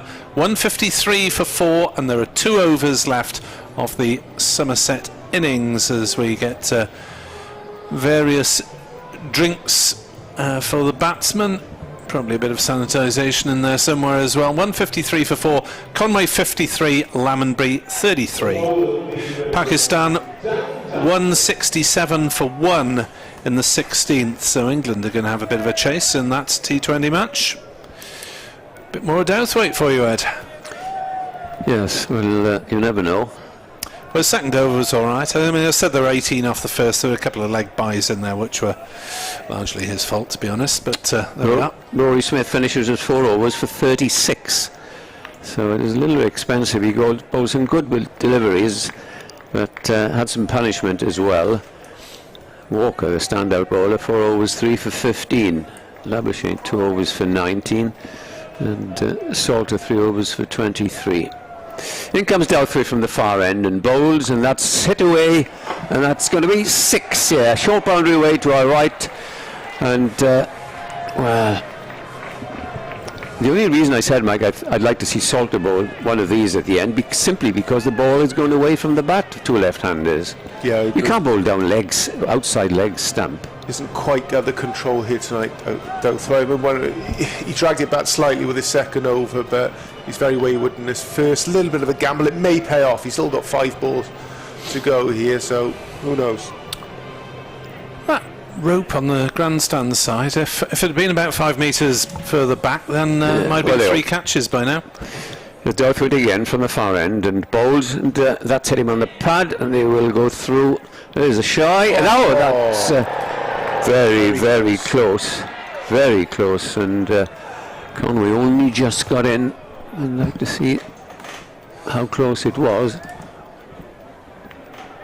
I can he was just got in. I can tell you now, if that was 6-7 years ago, there's no way Mark Wallace would be throwing the stumps down the far ends. That thing, they'd still be travelling in the air now. 160 for 4. The score moves on as in comes the next ball to Lammonby. Lammonby gets a slow ball. They go through for a single and will be satisfied with that. Well, we got 9 balls left. 161 for 4. Competitive. But it'll be interesting to see the likes of Van der Merwe and Jack Leach bowl. He doesn't play in many T20s, but you'll find it probably harder to hit than seamers. In comes Douthwaite and bowls, and that's a shy at the stump. No, it isn't this time, so just a single. After that blemish with the 4 off the first ball. A couple of singles, 2 balls left, but the old figures don't look too great at the moment. We'll see what they look like at the end. This is his 3rd and final over. Turns from the river end here, and coming into Lammonby. Bowls to him now, and Lammonby is hit. Big shot out towards long on. Oh, don't collide. Boy, what a great catch down that far long off boundary. One was coming from long on, the other was coming from long off. Salter, he just kept on. Ooh, didn't look good, and one went on the outside of the other. Boy, that is an excellent catch, Mike Power. Yeah, excellent catch there at a long off from Salter, running around to his left hand side. It sounded nice off the bat, didn't it? It looked like he was. I thought he was going for 6. I think it was on the way to the Taff, but it's only a short strike there towards the River Taff, and obviously didn't quite get a hold of it. And a comfortable catch for Salter on the comfortable. I'd like to see your definition of non-comfortable. Right, there we go then. Right, he's caught the ball with 2 hands underneath. Almost, he's running, but he was jogging really to his left. Having run about 20 metres and having to avoid colliding with Roman Walker, who'd probably started near him. Roman Walker was looking at Salter. Come on, Nick. Don't judge this on club cricket. First-class cricketers, man. In seconds would have done it. Anyway, he's gone. Van der Merwe is a new batsman, which is rather surprising to me. But this is the last ball. The batsman crossed. Conway still there on 61. In comes the last ball, and a full for 4. An absolute full toss hit me ball. Well, that's been a very poor performance of seam bowling, has to be said, to be critical of Dan Douthwaite. Having gone for 16 in the over, he finishes off at 1 for 35 off 3 overs.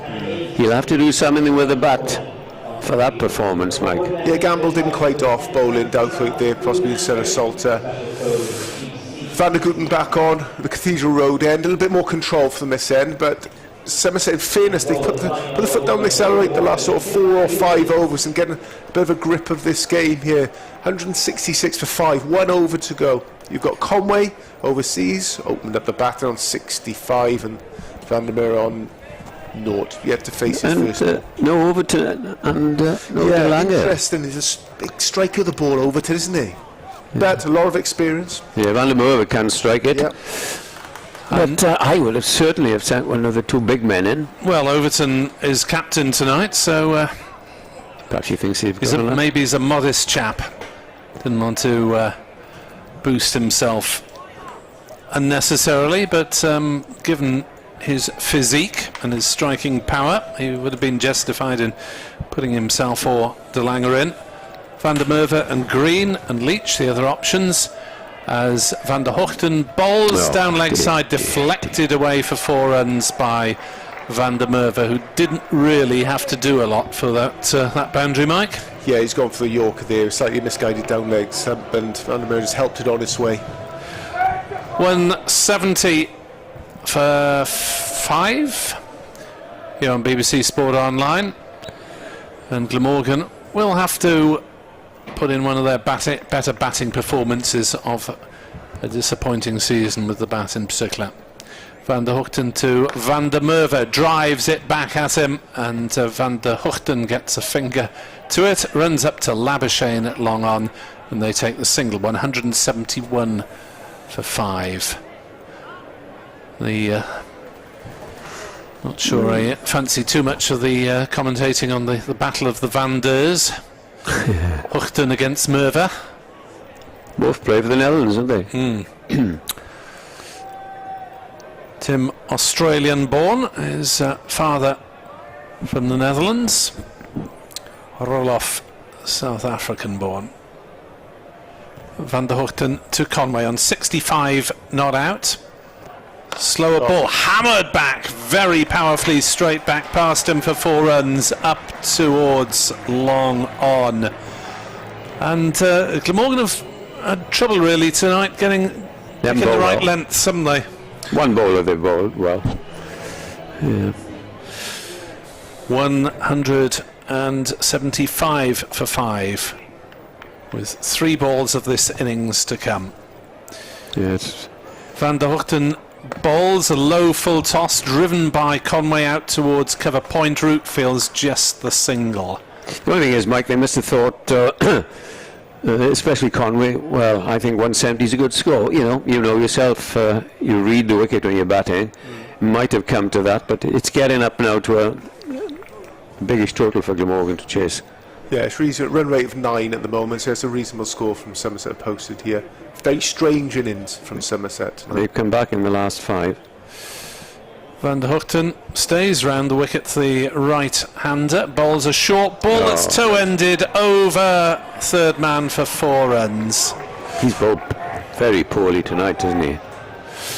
Van der Merwe stretching for that, just got some bat on it, and with third man up in the circle, it's disappeared away to third man. Is that a reasonable ball to bowl at that stage, Mike, or not? He was slightly misguided. I think it's a little bit wide, and he wanted it. I think he wanted more head height, but it's got so wide. And with the man up, a short third man, backward point man at a deep point, all you have to do is sort of help it on its way over the top of the fielders there, and there's always going to be 4 runs. 180 for 5. The late surge has happened for Somerset, having been 104 after 14 overs, so they got 76 so far after the last 6 with power to add. That's a better ball from Van der Hoogten. Yorker squeezed to Ingram at cover. Single to Van der Merwe to end the 20 overs. 181 for 5. Van der Hoogten finishes with 1 for 45 off his 4 overs. The other bowling figures: Andrew Salter 3 overs 0 for 23, Rory Smith 4 overs 0 for 36, Dan Douthwaite 3 overs 1 for 35, Roman Walker, the star of the show, 4 overs 3 for 15, and Marnus Labuschagne 2 overs 0 for 19. 181 for 5. Mike, I think might be slightly above par from the visitors. I think it's a score. I think it's a slightly, if anything, slightly above par. It'll give them much more than that. Slightly indifferent performance with Glamorgan. With the ball in hand, they started off very loosely, and Somerset got off to a fly without a lot of effort on their behalf. A lot of extras, a lot of wides, a lot of balls on leg stump as well as they helped down that way.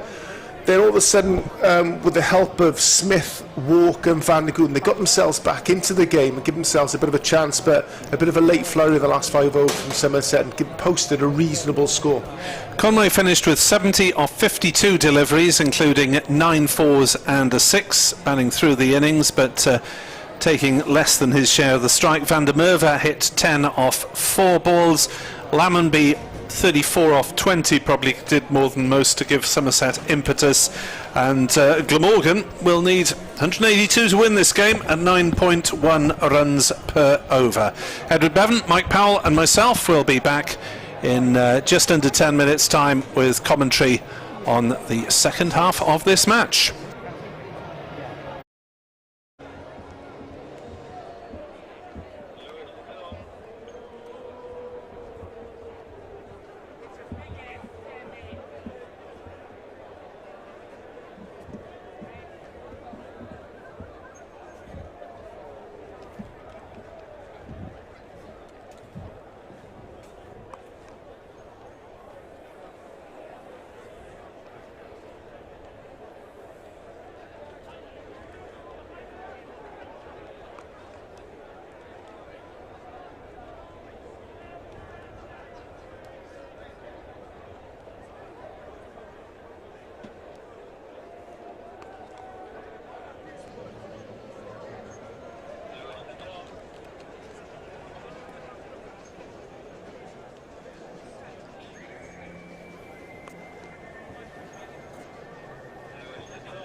Returning to the middle are two match umpires this evening, Graham Lloyd and Peter Hart.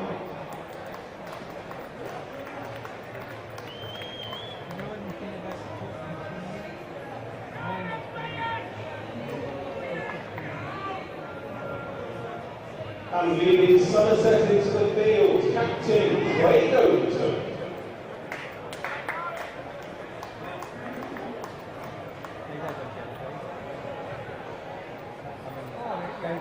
And to open the batting for Glamorgan, it's David Lloyd and Kieran Carlson.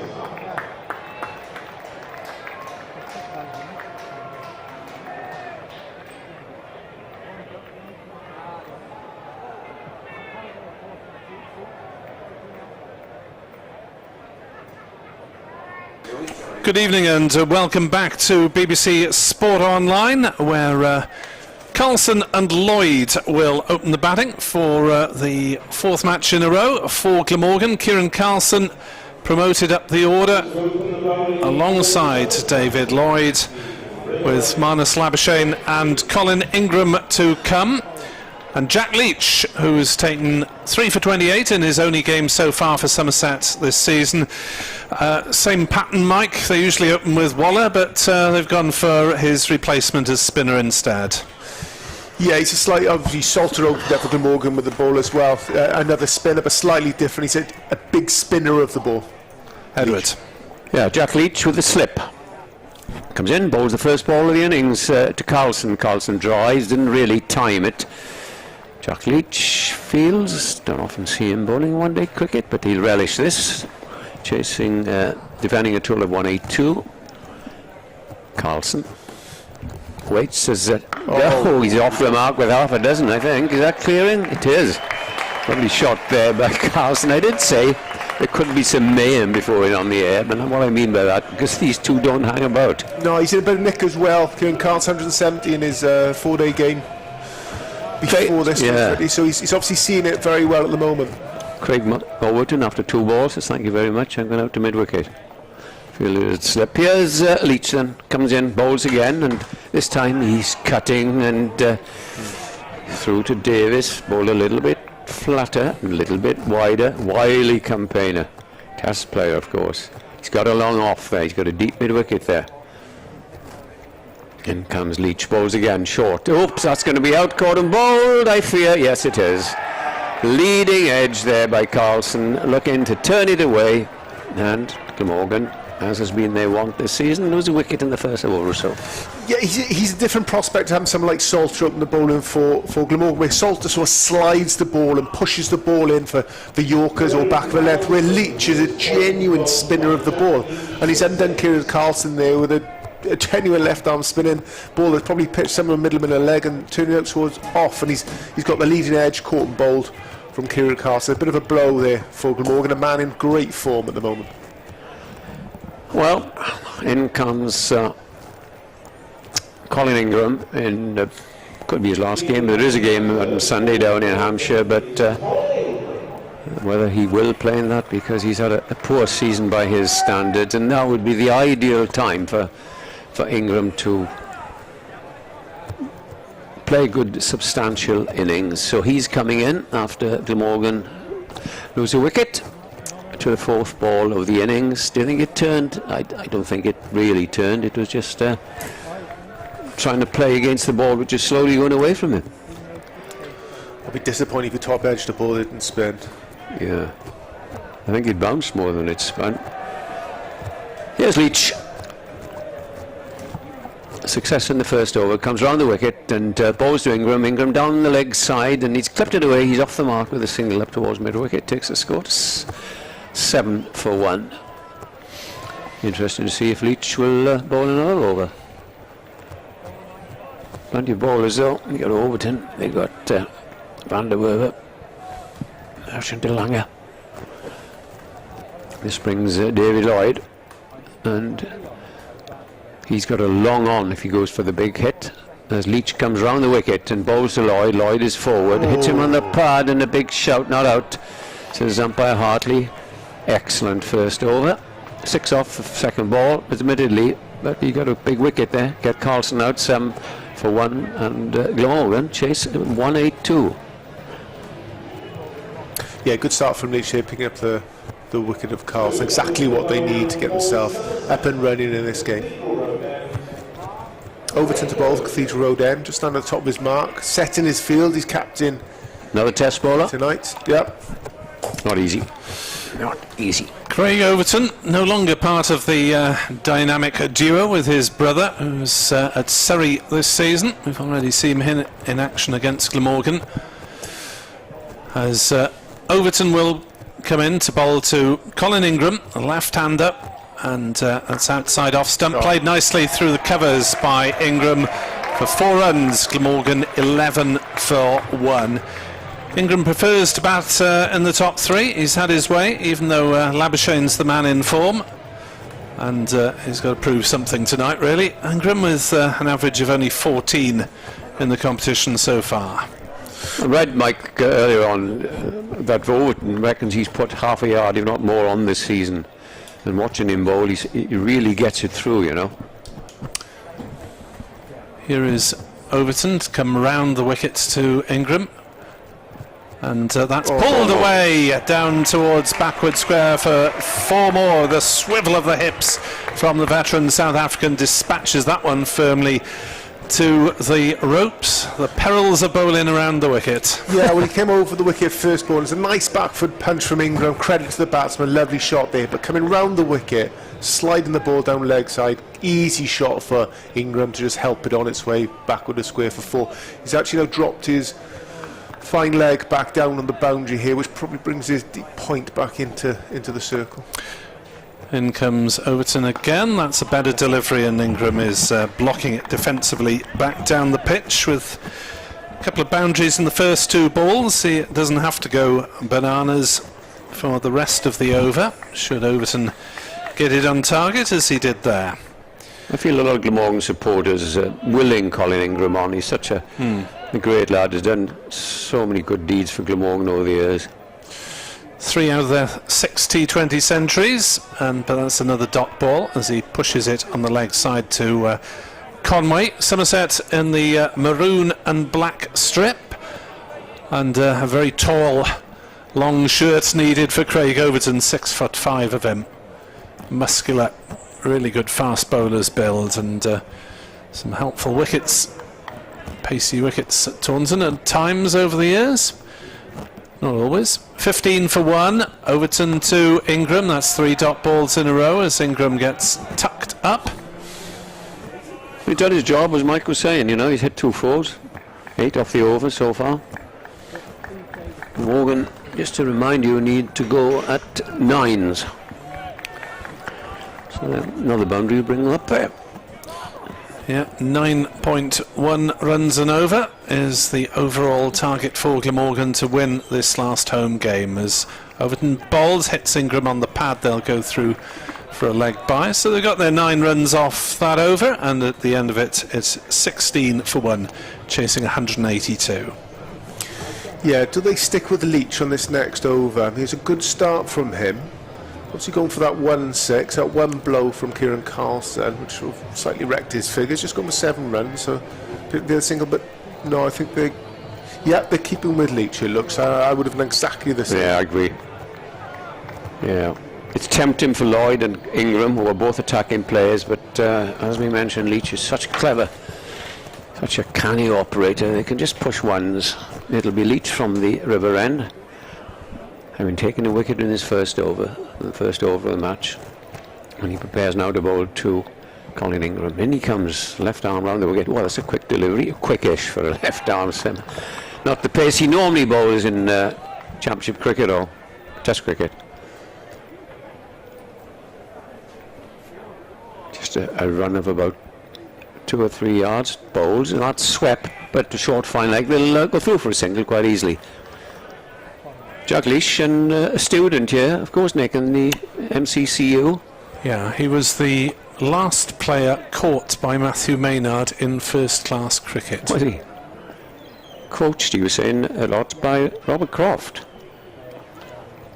In come Leach bowls, and this is square driven, but they got scampered through for a single. It wasn't a particularly good shot.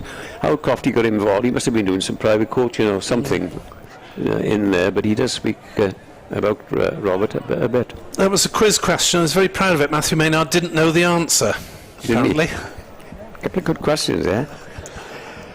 Leach bowls to the left-handed Ingram, and Ingram drives pleasantly down towards long on and gets a single, takes Glamorgan up to 19 for 1. Milking time at the moment. Not on the farm, of course, but by the batsmen. They're just picking up the singles. Oh, it's always milking time on the farm. You try and get farmers out at weekends this time of year. Hard workers. Play cricket. Oof, no, sorry, too busy. Well, they've got the hay, haven't they? In comes Leach and bowls to Lloyd, who was driven firmly down towards long on. Is it pushed around the corner for 4? I don't know who that character was. It was Van der Merwe, yeah, in the distance. I thought he'd got it. He's left-handed as well, but as I say, push it behind the far post. Very wide there at long on, there, isn't he? For a ball that's spinning away to the right-handed batsman, you thought he'd be slightly straighter. 23 for 1. Nice little spurt here from Glamorgan as Leach comes in again and bowls the last ball, and that's well, I thought he might have gone for that. Yeah, Lloyd just gave himself a little bit of room trying to hit the ball over mid-off, and he ended up towing the ball that fell a couple of yards short at didn't you think he might have Big DeLange? It's a long way down, I suppose, when you're his height. Yeah, but I thought he might have come forward a bit. He's quite happy he mistimed as well as he did. Otherwise he would have been out. But sprightly start so far from Glamorgan. Number of boundaries in there for Lloyd and Ingram, moving on 23 for 1. 3 overs gone. Well, if you've got 2 players who are in good nick to take the ball in, these are the 2. Here's Overton to continue. Craig Overton from this Cathedral Road end is in to bowl to Ingram, who drives on the leg side but won't get a run as Conway swooped in there at short mid-wicket.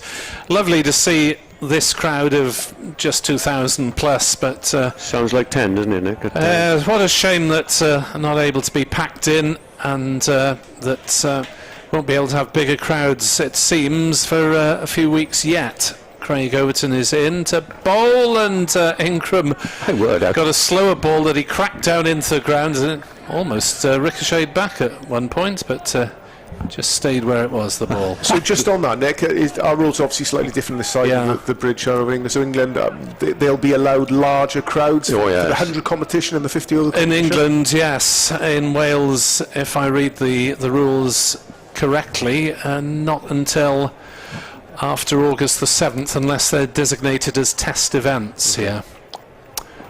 As Ingram punches off the back foot on the offside, and lovely shot, wasn't it? It was a lovely shot, but it's a dot ball. It's typical Ingram, really, that he strikes a couple of boundaries, but he's happy to play out a few dot balls early on. And as we know, it's actually for him, this is quite a quick start. He's usually a lot slower than this, isn't he? And makes his time up towards the back end of his innings. Glamorgan supporters will be hoping he can go on and provide one of those memorable nights, as he's driven that one again to cover, and again there is no run, and well, Ingram unable to find the gaps in that tight offside field at the moment, with 5 fielders up on the very edge of the circle. In fact, most of them are starting outside the circle and just walking to the periphery. 23 for 1 in the 4th over. Overton bowling well, bowls to Ingram, who pushes that one up to mid-off, and Goldsworthy comes in. It's another dot ball and another excellent over from Craig Overton, who's really having Ingram struggling. 5 dot balls in this over. Can he make it a maiden? 23 for 1. Target 182. Last ball of the 4th. Craig Overton round the wickets to Colin Ingram, who helps that one away over mid-wicket, and that's pitched a good 10-15 metres beyond the boundary. Nothing the fielders could do about that one. And that is why it's worth waiting for Colin Ingram at his best, Mike. That's classic Ingram. So he could hit the same ball on the back foot through the cover. Instead of that, he actually just opens up his shoulders and helps it on its way. Huge six over cow corner. Phenomenal shot. 29 for 1. He does a lot of this in training apparently. So he'll set himself on a bowling machine. He'll set himself on a bowling machine and he'll hit correctly, as we would consider correctly, through the V. And then on the same length, he'll manufacture that and hit that for 6. So it's not different to what he's done there. A correct shot would have been to hit that through cover on the back foot. Instead, he'll absolutely hammer it for 6 over cow corner. A lot of bottom hand in that, wasn't it? Good shot. Yeah, great shot. Hey, 29 for 1, and we've had 4 overs. We've got a change of bowling. It's Marshall Delanga, our old friend. And he is going to be bowling to David Lloyd. Bowls the first ball, and Lloyd tries to pull that to mid-wicket for 4, and he does not connect. Now, from his days here, Mike, Marshall could bowl a very fast delivery, but he did bowl. I remember him going for 27 or 28 against Gloucester a couple of years ago. He does give you the odd... I describe him as not a smart bowler. He's very quick. Very quick at times. Here he is from the river end. Bowling the right-handed Lloyd now. Lloyd plays a nice looking shot. He's going to get 4 runs. No, he's not. It's pushed round the post. No, it isn't. Well, Van der Werve pushed it round the post, left arm post, down the last over but one. This time the fielder down here just did the same thing, but he stayed in by Van der Merwe again. Half a foot. If he pushed that round, he would have a little bit of stick. So anyway, I'll back myself up there. What I say about not a smart bowler, he'll try and bowl faster and faster and faster rather than changing the pace. So do it on the plan B. So he ends up going for a few runs when he starts travelling. There he is again. And this time it's dabbed down to third man. So 3 runs off the first couple of balls. But what I've seen with Delanga, if you try and hook him, Mike, as you would know from experience, is he a little bit quick on to you. And he's fast. He's fast. If it's his day, he can be red hot. If it's not his day, he can travel around the park. This season, to be fair, he's going at 7.69, which is probably less than most of his seasons with Glamorgan. And probably been talked to by the bowling coaches down there. 13 wickets as well. Stephen Kirby is the bowling coach. Good. In comes the next ball, and they go for a single and get there quite easily. That rushed on to Colin Ingram. Yes, they'd have faced plenty of him in the nets, presumably, over past years. A gentle giant, because Nick, as you well know, he won the nicest man he could hear. Oh, yes. He's a gent. And when you come up, he comes up to you, he'll take his cap off and acknowledge you and call you sir. Indeed. To everybody. Here he is again, coming into David Lloyd and bowls to him, and David Lloyd plays that backward of square, and the fielder there has to move to his left. They go through for a single, and the score moves on to 34 for 1, and we are now in the 5th over, so... Just singles so far, though. Yeah, 55 the opposition were, Somerset, after 6. But they then had a little lull. In comes Delanga, bowls, and a Yorker length, bowled, and Lloyd was ready. Ingram wasn't. Not a bad over, though, from Marshall Delanga. 34 for 1, Glamorgan. They need 181. But if Glamorgan can get going in the second phase, where Somerset just lulled a bit up until the last 5, and they wickets in hand, and Labuschagne to come, we just don't know. Yeah, it's a reasonable start from Glamorgan here, Ingram on 19 and Lloyd on 9, but more importantly, they've both played some very nice shots, a little bit of confidence, and got themselves up and running, so these are 2 dangerous batsmen out there at the moment. Craig Overton to continue. Don't often see that, do you, Mike? Same bowler bowling 3 on the bounce in the power play. Interesting. Taking the responsibility on himself, the Somerset stand-in captain, with Lewis Gregory, the normal captain, and Tom Abel, the championship captain, away. Overton is in to bowl, and that's run down by Lloyd to third man, chopped down, but there is a third man, and it's just a single. 35 for 1. So Glamorgan will be behind after the power play, unless we see a few miracles here, but Somerset struggled towards the middle of their innings before accelerating with 65 in the last 5. So man gone out to cow corner and deep mid-wicket. Those are the 2 now. He'll be behind the offside. as it's a swing and a miss from Colin Ingram, stepping back and giving himself room, and the ball probably going over the top of the stumps there. Yeah, there isn't a fine leg, is there? He's just up in the ring, so I wonder if Ingram has noticed that.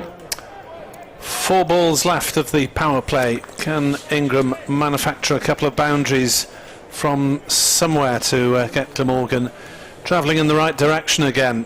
Overton is in to bowl. Ingram drives, but straight to cover. Oh dear, it's about the fifth time in good bowling, though. Recent couple of overs that Ingram's hit the fielder. Overton marching back towards his mark. 0 for 16 so far, halfway through his third. And he comes to bowl to Ingram, who hits this one straight up in the air and is going to be caught and bowled by Craig Overton, jogging forwards. Ingram just hurried in his shot, and he is out for 19. And Glamorgan lose their second wicket. Probably just came onto him a bit more quickly than he expected, Mike. Almost done it for pace there, hasn't he? So he advanced on the wicket slightly. Overton's followed him, and he's put it right up in his throat. He's ended up splicing that ball straight up in the air, and it's a comfortable catch for the bowler on it on his follow through. Big wicket for that. Ingram not been his season this year. He was just under time the ball. He was finding the fielders, like you said there, Nick. He was hitting cover quite a lot, but he's timing them well. You just thought maybe there was 1 or 2 shots that he actually hit the fielders with. He found that frustrating. But in comes Labuschagne. It's a bottle of pop, isn't he? He looks like a boxer, doesn't he, on the ring walk? Coming in to throw a few punches. I think I described him the other day walking into bat as a little outside half, dodging his way through the opposition. Yes. But he's always looking for, well, in this sort of cricket, he'd be looking for runs. He'd be got David Lloyd on his heels. So Overton strikes in his third over. Yeah, he's a fizzy character as Labuschagne, but I'll have to watch for this delivery because they crossed while the ball was in the air. 35 for 2, 2 balls left for the power play. Lloyd on strike, runs it down towards backward point. It's into a gap, so they're comfortably through for a single, but that's the second run of the over. 36 for 2 as Overton 1 for 17 so far. Labuschagne takes guard. 2 right-handers now at the wicket as the sun sets across Sophia Gardens, the shade covering 2/3 of the ground. The spectators in the grandstand away to our right, peering into the low setting sun. And Overton bowls to Labuschagne, who drives to mid-on, and there was almost a misunderstanding there. I thought Labuschagne was coming for a moment. Lloyd was reluctant, and a dot ball it was. 36 for 2 after the power play overs. So Somerset favourites at the moment, Mike. Yes, good start the power play. They're just 36 runs coming from it. That run rate slightly creeping up at the moment. I think the wickets have done that with two wickets. A run rate just below 10.5 required. So they'll have one eye on that. The change of bowl at the River Taff end here. Who we got coming on here, boys? It's Goldsworthy by the look of it. Slow left arm. 4 wickets so far. Economy rate 8.4. Field is slightly relaxed, allowed more outside the inner circle, so a little bit of protection for the young man.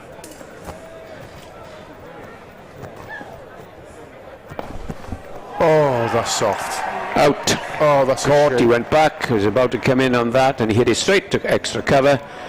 And another wicket. David Lloyd caught in cover of Goldsworthy of the first ball of Goldsworthy's over. Gentle little left arm. And this is the story of Glamorgan's season, I'm afraid. Yeah, back foot punch there from David Lloyd, trying to give himself a little bit of room, but only ended up in punching the ball straight at the man. The only fielder there on the cover side in front of us where it didn't have to move. Shame that David Lloyd looking to get on with things. He was batting quite nicely, but soft dismissal there from a good player. Yeah, well, dare we say it's up to yet again Marnus Labuschagne. The reason I sort of stutter there, didn't quite get it. I couldn't believe what I was watching. Brings Billy Root to the wicket. Yeah, well, he can play. Busy batsman, I describe him as. Yes.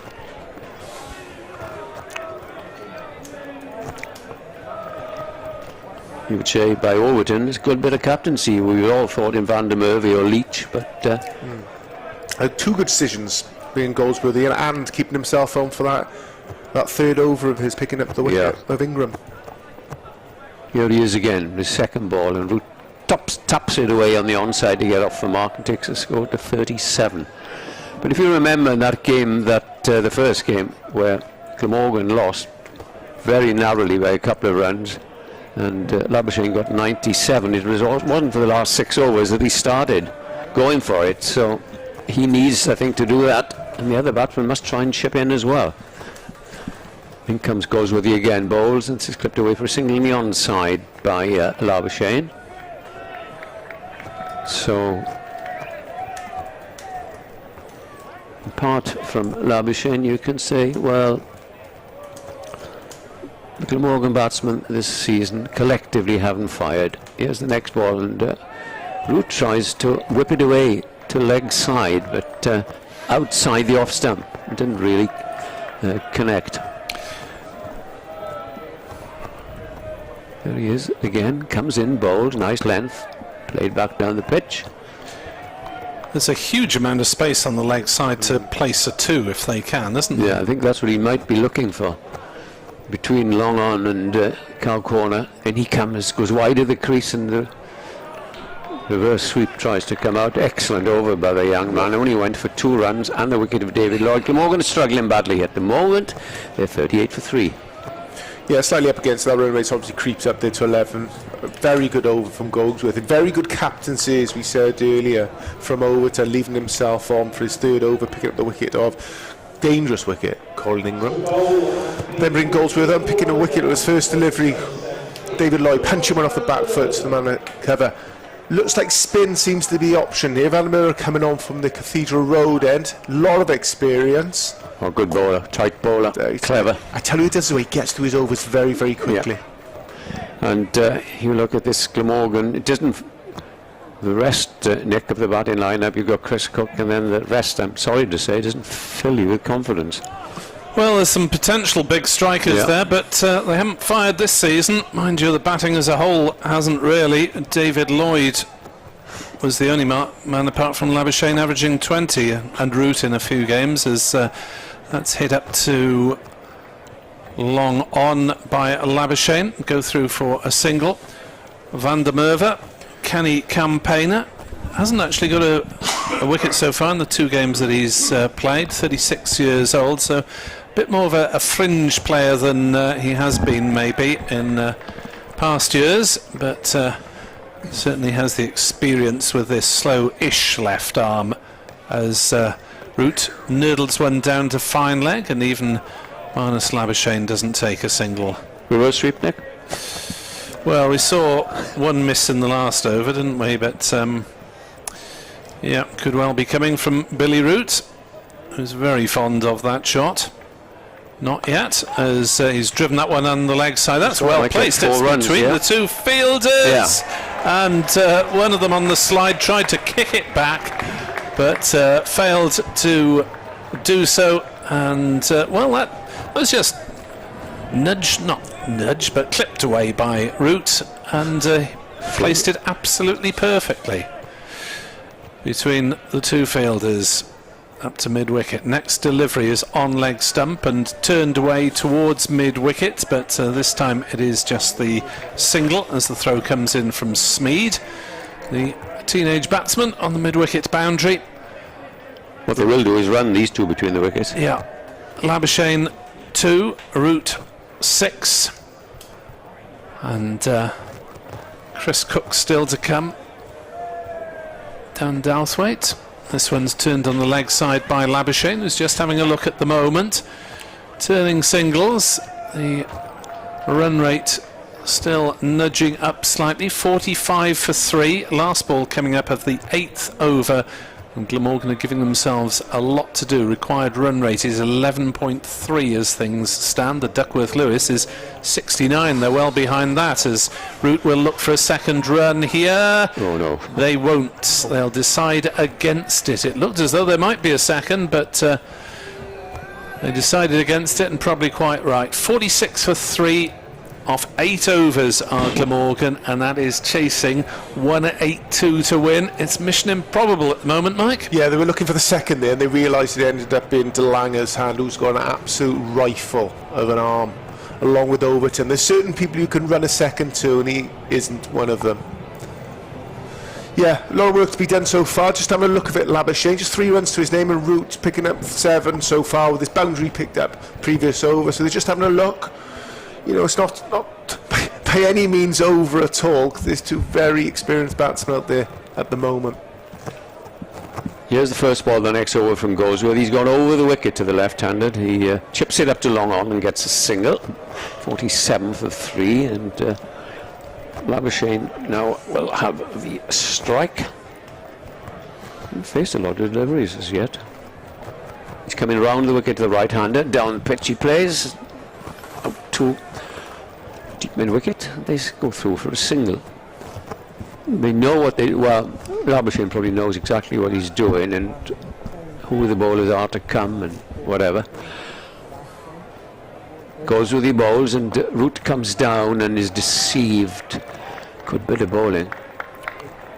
Never seen him bowl before, but to come on before Leach and Van der Merwe, captain must have a lot of faith in him. It was a quicker delivery, but he's seen by Root, who chips it away to mid-wicket for a single. He moves on to 9, Glamorgan slowly moving on to 49 for 3. And it was 84 for 4 for Somerset at the 10th over. Well, we're already in the 9th, so they're miles behind. Labuschagne waits, and he goes and forces it away, but straight to short extra cover. Overton pretends to throw and then doesn't. Last ball of the over. These spinners getting through very quickly. Goes with it round the wicket, wide of the crease, bowls, and this is gone, and this is bisected long on. It wasn't a long way away from long on from Labuschagne. But he gets a run, brings up the 50 for Glamorgan, but they're well behind, Mike Power. They are well behind. I would oohed and ahed then, because who's fielding up there was De Lange, wasn't it? A long on, and Labuschagne has chipped one up, and it was almost like a borderline catchable diving forward attempt. He probably should have done. Just with someone like Labuschagne, he gives you half a chance. You've got to throw yourself at it. It's the second time for De Lange. Got to give it a go. His batsman so important, Labuschagne. You see the back of it, it puts a big dent in this Glamorgan batting lineup. You change your bowling. Yeah, Jack Leach coming on at the other end, having taken the wicket in the first over. Long on, long off, right. This is marginally longer than the other boundary, so Overton knows his Sophia Gardens, the captain. 50 for 3 then. The bespectacled, shaven-haired Jack Leach is in to bowl, and Labuschagne mows it away, trying to hit towards mid-wicket, but it ends up in with Van der Merwe at long on, and they take a single. 51 for 3 in this 10th over. And Glamorgan are going to have to more than double their scoring rate in the second half of the innings if they're to win this match, which seems improbable at the moment. The crowd really needs something to cheer them up, as Leach is in to bowl to Root, who reverse sweeps, and they'll just get a single. It's well fielded by the diving Green in the circle. Root almost managing to bisect the infield. 52 for 3. 10th over. Struggles for Glamorgan as Labuschagne drives hard. Was that half a chance to extra cover? They'll come back for a second run. They'll have to hurry.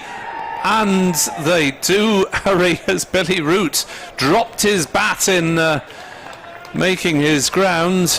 But, well, that was That was very difficult to do. That was an unbelievable catch, Robertson at cover there, diving low to his right-hand side. Labuschagne couldn't hit that ball any harder.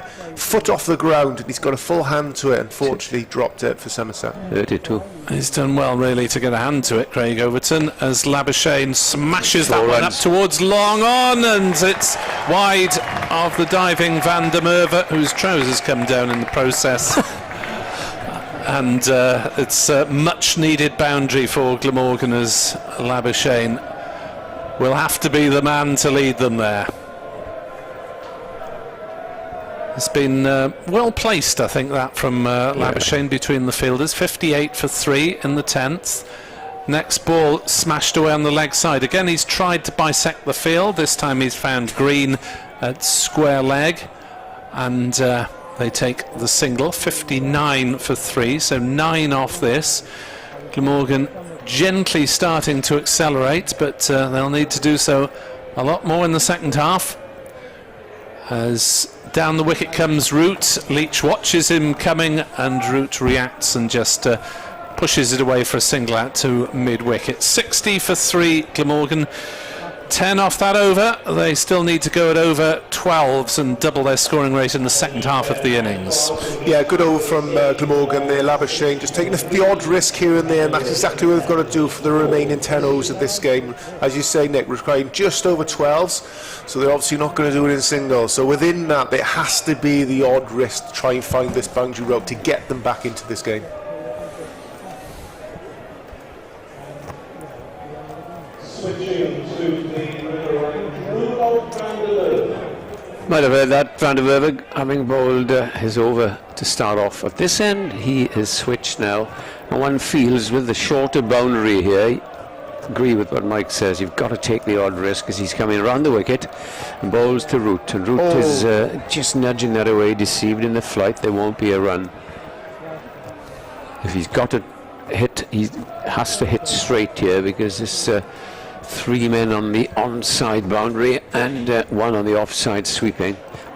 Van der Merwe from that far end comes in, bowls, and it's swept down to backward fine leg. He'll try and make a second, he will, and comes easily home for 2 more runs. A little partnership beginning to develop. So Glamorgan, after 10, were 60. They were 24 adrift.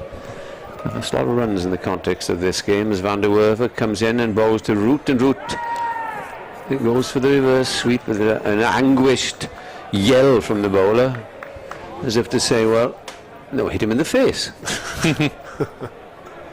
Face before wicket. And comes Van der Merwe, as Mike was saying, he bowls his overs very, very quickly round the wicket, bowls, and that's gone up and is going to be caught out on the long on boundary. Well, he had to play like that, and it was a very good catch. He picked him out, and that is the end of Billy Root. Ben Green. Ben Green, the catcher, and Glamorgan are losing wickets and not scoring runs. Very straight over the top of the bowler's head is short here at Cardiff, but as soon as you start straying a little bit left or right, that boundary rope really opens up. So even though Root hit that reasonably well, he was still 15 yards away from reaching the rope, and a comfortable catch for the man running around there at long on. You've got to be so disciplined when you're hitting straight at Cardiff. Well, don't know whether to say it's up to Labuschagne, with assistance from. You've got to have somebody else. So Glamorgan, I'll have to be careful. We just have a quick look at the other. I'm looking at Middlesex, because Hampshire have won, so they're going away from Glamorgan. They play in Middlesex are 49 for 7. They're not going to win. That's something. Glamorgan won't be bottom of the table tonight. So Van der Merwe gets his first wicket as captain Chris Cupp comes to have a chat, and he knows. And Cook himself has not had a particularly good T20 season, as he waits now for this ball, and he clips it away for a single up towards mid-wicket. Yeah, Labuschagne taking the single there. You remember the Chris Cook of old, when he used to finish? Well, he's a good finisher. To some extent like Ingram, but not as pronounced. He likes to play a few singles at the start of his innings, but he's not going to have time this evening. 63 for 4 then. In comes Van der Merwe, bowls and appeal for LBW, and they go through for a very quick single, and they make it off the pad, and nearly ran into each other as well. They did. Help. End of the over. 65 for 4 after 11, and Glamorgan have to get their skates on here. They're up against it, as they've been for most games this season. High scoring stuff at Trent Bridge. Pakistan knocked up 232 for 6 in 20 overs. Babar Azam, formerly of Somerset, hit 85 off 49 deliveries. England have made a decent enough start. They're 36 for 1 after 3 overs. Here's Marchant. Yeah. Well, this could change here, couldn't it? I mean, he's the kind of bowler, if he gets it slightly wrong, it's going to fly away to the boundary. So if he gets it on point, he could put a bit of damage to the Glamorgan batting lineup. But he's the kind of bowler who can go. Yeah, he did bowl, I think, a final over for 3 runs against Peter Trigo and Taunton that possibly helped Somerset to keep their eye on De Lange and snap him up when he became an overseas player. Here is De Lange into bowl to Chris Cook, who slams it straight at mid-on, and they'll take a single as Conway fields on the edge of the circle. 65 for 4, Glamorgan needing 13.3 runs per over. They are 36 behind on Duckworth Lewis as things stand. As De Lange has got 3 out of his 4 infielders on the leg side. Singles are no use to Glamorgan, even though there's plenty of space on that leg side, but even 2s are not much use now. De Lange to Labuschagne, what a confrontation, and Labuschagne tries to pull and misses. And De Lange so far in the 8 balls that he's delivered has looked a disciplined man, Mike Powell. Yeah, he's trying to pull a very full delivery there. Obviously preempted something that might be a little bit shorter. No, full, outside off stump, through to the keeper. 65 for 4, 117 further runs needed for Glamorgan to win as Labuschagne drives that one straight at backward point. Dot ball, hammered that one off the middle of the bat. Goes we. No use if you hammer it straight at a fielder. It's so disheartening when that happens, when you have timed it so well and just ends up in the field. You almost stick 4 runs on top of your score, but it's not added. Good bit of fielding by the young man there. He's going like a rocket. Labuschagne just to run a ball at the moment as De Lange bowls, and that's a poor delivery just outside leg stump. Clipped away, leg glance down to fine leg, raced away for 4 runs. 69 for 4, Labuschagne to 18 not out. And even if Glamorgan don't win this match, you just get the feeling that the crowd, there are more of them here it seems than on previous evenings, deserve to see a bit of vintage Labuschagne in his final home performance. He's on 18. 69 for 4. De Lange in to bowl, smash towards mid-wicket, and brilliantly caught by the man at mid-wicket. Labuschagne has to go. He didn't think he was out for some reason, but what a way to go. A long hop. Probably couldn't believe the fielding there. Tremendous piece of work from the man on the boundary. Is it Green again? I'll confirm that for you in a moment. No, it's Van der Merwe, in fact. What a catch. Full stretch, so Labuschagne has pulled the ball. I thought he was good for 6. Pulled the ball off De Lange, beautiful shot. It's probably gone about 8 foot the whole way to the boundary. Van der Merwe has pulled off a stunning diving catch over his right hand shoulder and got up very casually, and that's why Labuschagne thought that he dropped the ball. Threw the ball up in the air to celebrate, just to confirm that he caught it. Dear me, this is a pitiful reply, isn't it? 69 for 5. And on a good pitch. Yeah, it's not good enough. It's nowhere near it. De Lange will be off to join the 100 competition, as will Tim van de Gooten, Chris Cook. Lloyd. Yeah. But I shall be enjoying, and Nick will be, Royal London. See some young players performing. Douthwaite on strike, one of those young players. Yeah, you never know. As DeLanger is in to bowl to him, and he plays it to short third man. He wants a single. Chris Cook says no. 69 for 5 and 5 runs and 1 wicket. How young is he, Nick? 24, but so he came into the game sort of after college. I don't think he did. I think he had time at Lancashire, time at... Well, one season, well, sort of on the fringe of the Warwickshire side. It's a bit of a bugbear of that for me when players... Well, you think he's not young enough to be young? He's 24. If you talked about a Premiership football at 24 being young, you know, I think there has to be a time where you draw a line in the sand and go, look, you're a 24-year-old professional cricketer. You should be able to do a job for us. Stop hiding behind saying you're young. Well, he's Glamorgan's top wicket taker in this competition. He's got 14 wickets. I'm not having a go at him. I just think in general, talk about being young.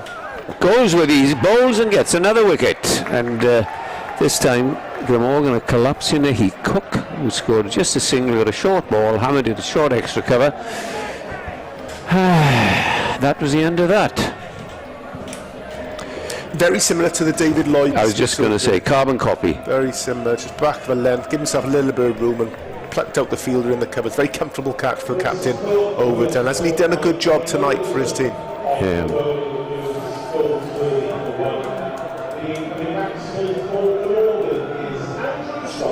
Andrew Salter in at 8. Oh, yeah. And this is a pretty miserable experience for Welsh supporters, as Glamorgan are heading towards their 8th defeat out of 11 completed games.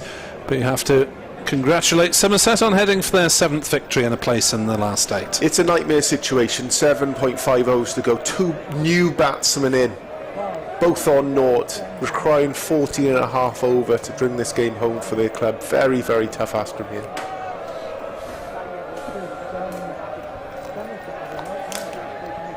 It's been it's a very poor batting performance and a good team bowling performance. Very poor. Fielding.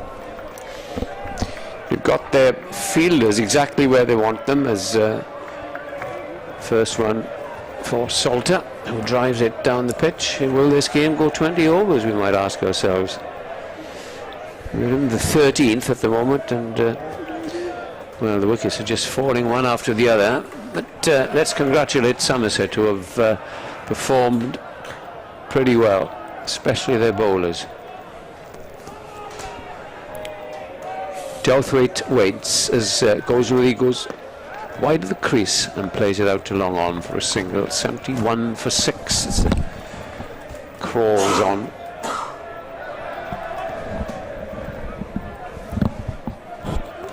Goldsworthy again comes in, bowls this down to Salter. Salter plays it away for a single, and just having a look at it, I suppose it's a bit unfair to ask these two. They've only faced a couple of balls to get on with it and get this very big rate that they need to get. Very difficult as Goldsworthy comes round the wicket and bowls, and this is played down to long on for a single. And that's the thing, Ed, it creeps up on you, doesn't it? I mean, it's not, oh, we have to hit 15 off this over. You have to do it again and again and again for 7 overs. Very tough. Here's the next ball, and he almost deceived Salter. Did get a bat, and it plays it flat batted. And they go through for a single, and that's the end of the over. 74 for 6, Glamorgan. Chasing an improbable 182. Well, it's just a question of saving some face now for Glamorgan in these closing overs, really. 74 for 6 after 13. They're chugging along at 5-6 and over at the moment. There's Jack Leach gets to bowl again with plenty of runs on the board for him to defend. Somerset triumphant, it seems, celebrating in all probability, last 8 place. As down the wicket comes Salter and hits it to long on, where Van der Merwe catches it 74 for 7. Not much alternative, Mike, for these batsmen, but to hit out, and they've been put really in a no-win situation. Yeah, exactly. When it's up to over 15, almost 16 and over here, you have to go for the boundaries, and unfortunately it's going to look pretty ugly at the end of the day, this scorecard, but you have to do it, otherwise what's the point of being out there? So unfortunately for Salter and the batsmen are following now. They've got a big tough task ahead of them. Slightly different, I think, with the way Somerset spinners have bowled compared to Salter and Labuschagne. We bowl very, very quick. We're actually putting a little bit of air on it and trying to get a little bit of spin out to this wicket, and they're getting a different result.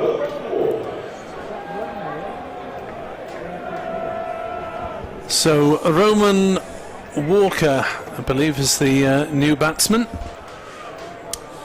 Comes in ahead of Rory Smith. Neither have really done anything with the bat so far this season in the brief opportunities that they've had. 74 for 7, 108 to win. Gosh. Leach bowls, and that's hit out towards long on, and he's got hold of that one, Dan Douthwaite. 6 of the best up towards long on, and the crowd at last has something to applaud as 1 or 2 make for the exits or the bars at 80 for 7. Well, a few more of those from Douthwaite, and at least there might be some token respectability. Leach bowls a shorter delivery, and Douthwaite pulls it along the ground to wide long on. Van der Merwe fields.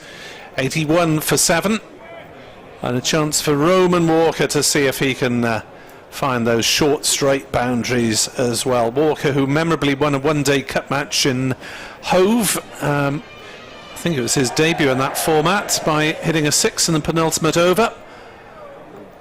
But this will be just token defiance if he gets any, and he's been beaten all ends up by that first delivery. I think he changed his mind about 3 times during that delivery. He was going to sweep, then he was going to defend it, then he tried to drive it in the end, and in the end just missed it. It went through to Davis, the keeper, and whipped the bails off.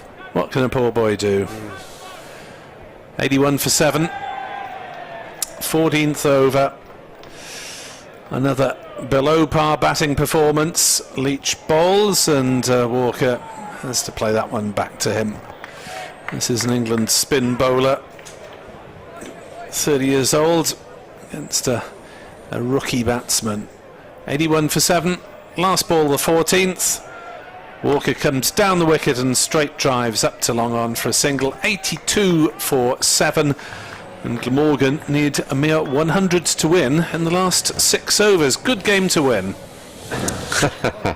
Yeah, but it's a typical end of season performance, nothing to play for.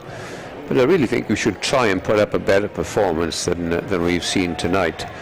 The bowling was generally pretty awful, if you want to look at it in comparison to this. And the batting has just been there doesn't seem any sort of plan, any purpose to the approach, Mike. I'm trying not to be too critical, but it makes you wonder, do they plan anything? Do they plan what to do in the first few overs? Is the ball going to go here or there? As Goldsworthy starts a new over and is driven down to long off for a single. Look, I'm sure there's plans that go ahead, but it's unfortunate that it's actually quite a long period of time that for the whole season that it's been a little undefined with the batting.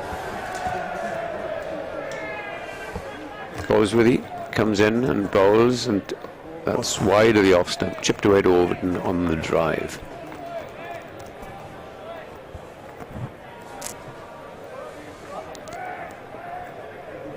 Goldsworthy in again, and this is very nearly caught and bowled as he dives to his left, but Douthwaite gets a single. Goldsworthy looks about 12 from here. 20, Edward. Yeah, well, he's doing all right. He's got 15 runs from his 3.5 overs so far, 2 wickets. Excellent night. And he comes again, and he's got another one. He's clean bowled him. That's the 8th wicket goes down. 84 for 8. And Glamorgan are collapsing as the proverbial pack of cards. Yeah, so that's the end of all. Come down the wicket and he looks like he played all round a straight delivery there, and he's ended again a bottom edge, or possibly rolled off his pads and rolled onto the stumps there. Would have been stumped if he hadn't been bowled. Yeah. But Goldsworthy, what a performance so far. The 2 wickets, 13 runs. Hasn't he had a great night? Certainly has, for a young man who you wouldn't necessarily have put down as one of their 5 bowlers even at the start of tonight. Tim van de Gooten with Rory Smith. There's no mean middle order, late order batsman. Will have to come in at number 11. Is he young, Nick, or is he your 26-year-old young? Who's that now? Goldsworthy. 20. Good, I'll have that as young. I'll take that. Thank you, I'll take 20 and I'll draw the line in the stand at 20. Oof. He reminds me of Sam Curran, who still looks about 15. There's Goldsworthy, comes in and bowls, and Van de Gooten clips that away up to deep mid-wicket for a single, and just going through the paces here, I'm afraid. Yes.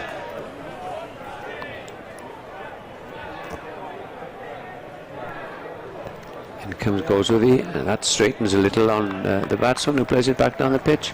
This will be a crushing win for Somerset. It will do them no harm as they qualify for the last 8 of the competition. Yeah, they'll want a good run rate in case they finish level on points, because it's not just about finishing in the top 4, it's then the top 2 to get a home quarter-final in the latter stages of August, which I'm afraid long since has ceased to trouble Glamorgan, who will have a week off to practice their red ball skills in that particular week. Yeah. So Van der Merwe to try and maybe finish things off. 85 for 8 in the start of the 16th over. Van der Hoogten is on 1. Garthwaite is on 10, having hit a 6. And this really is... It's depressing, isn't it? For crushing. Yeah, we'll have to not sound too depressed, because I'm sure there's Somerset supporters watching us on the stream as well, as Van der Merwe's first ball is a dot ball played down into the ground by Van der Hoogten. Van der Merwe is into Van der Hoogten, who steps back and slugs it up too long on for a single. Let's see if we can have a couple of blows from the middle-aged Douthwaite to you'll have to finish atone this for his game bowling off. summer. Yeah, Roman Walker, the pick of the Glamorgan bowlers, with 3 for 15. Lewis Goldsworthy's gone one better than that, 3 for 14. Douthwaite smashes another one up towards long on. It's been a popular position tonight, but just a single as Van der Merwe, Green rather, does the fielding. Underneath us, Van der Merwe is bowling, 1 for 13, halfway through his third. Van der Hoogten hits that one down into the ground and it bobbles up back to the bowler. 87 for 8 Glamorgan. The target was 182. I wouldn't say they're chasing 182, because they're not really chasing in any serious way, as Van der Hoogten, big swing of the bat, hits it again up to green at long on for a single. Somerset, of course, got a rather long drive down the M5 tonight, because it's the first weekend of holidays. Good luck, everybody. As Van der Merwe comes in and bowls, and here comes the big hit, and that's going to go for 4 runs, is it? Just evades the fielder down there.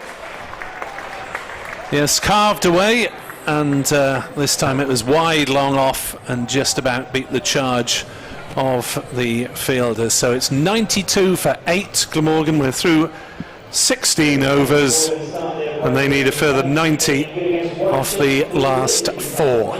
Yeah, I think Somerset won't really mind if they walk home tonight, granted that they've got this win here in Cardiff. Stealing a bit of Nick's thunder. My mind drifted there, and I described the last ball where I should be waiting with this hard and this ball over, but it's that sort of night. Michael Neser is coming back to bowl to try and wrap up this Glamorgan innings, which stands at 92 for 8. And he is going to bowl to Van der Houten, who no doubt will try not to get out to his old sparring partner, who used to come on at first change for Glamorgan.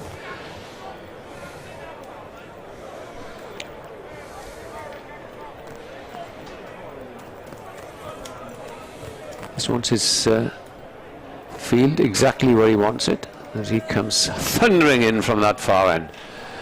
And bowls, and this time is played with a thick outside edge down towards the third man boundary. They just go through for a single. He's brisk enough, isn't he, Mike? Yeah, he gets them through, doesn't he? Yeah. Gets them through. Easy ride for him tonight, though, isn't it? Yeah. Work done from the spinners, and a great job, and he's just come in and bowled his thunderbolts. You know, yes, Glamorgan needing 23 and over to win, so it's an easy ride for Neser.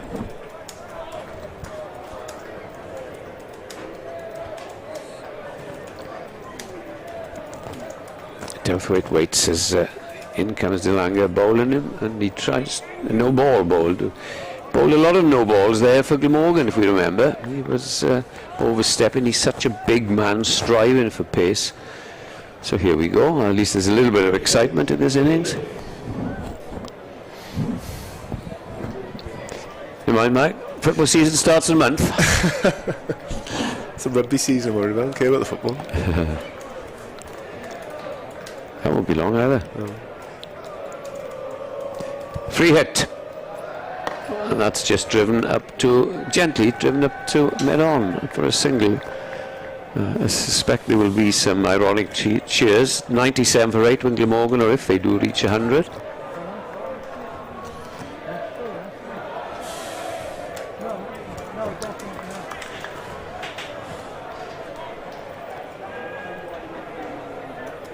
Van der Houten waits. In comes Van der Houten, and that's beaten outside the leg stump, trying to pull it away. It goes through to the wicketkeeper.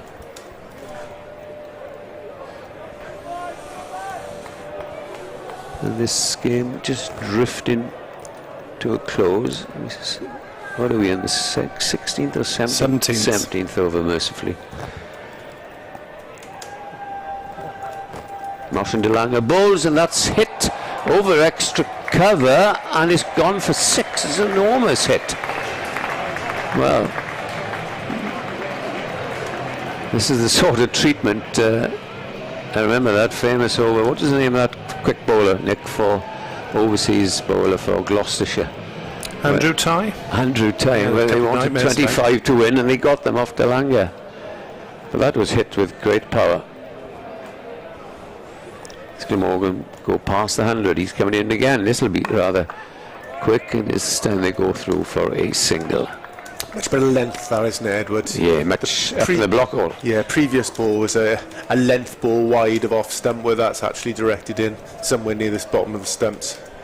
That's what he's searching for.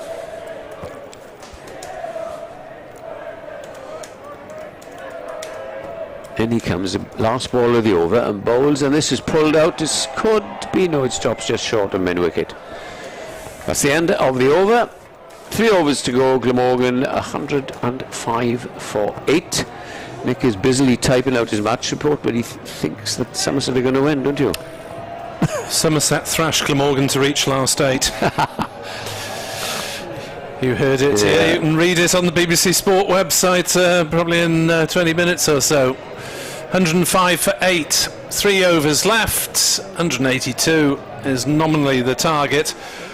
But I'm afraid this Friday night crowd have not been treated to a contest, and Glamorgan's batting has not fired. Douthwaite, in fact, is the top scorer now with 23 not out, but he's having to watch as Van der Houten has a swing and a miss from the first ball of Van der Merwe's 4th over.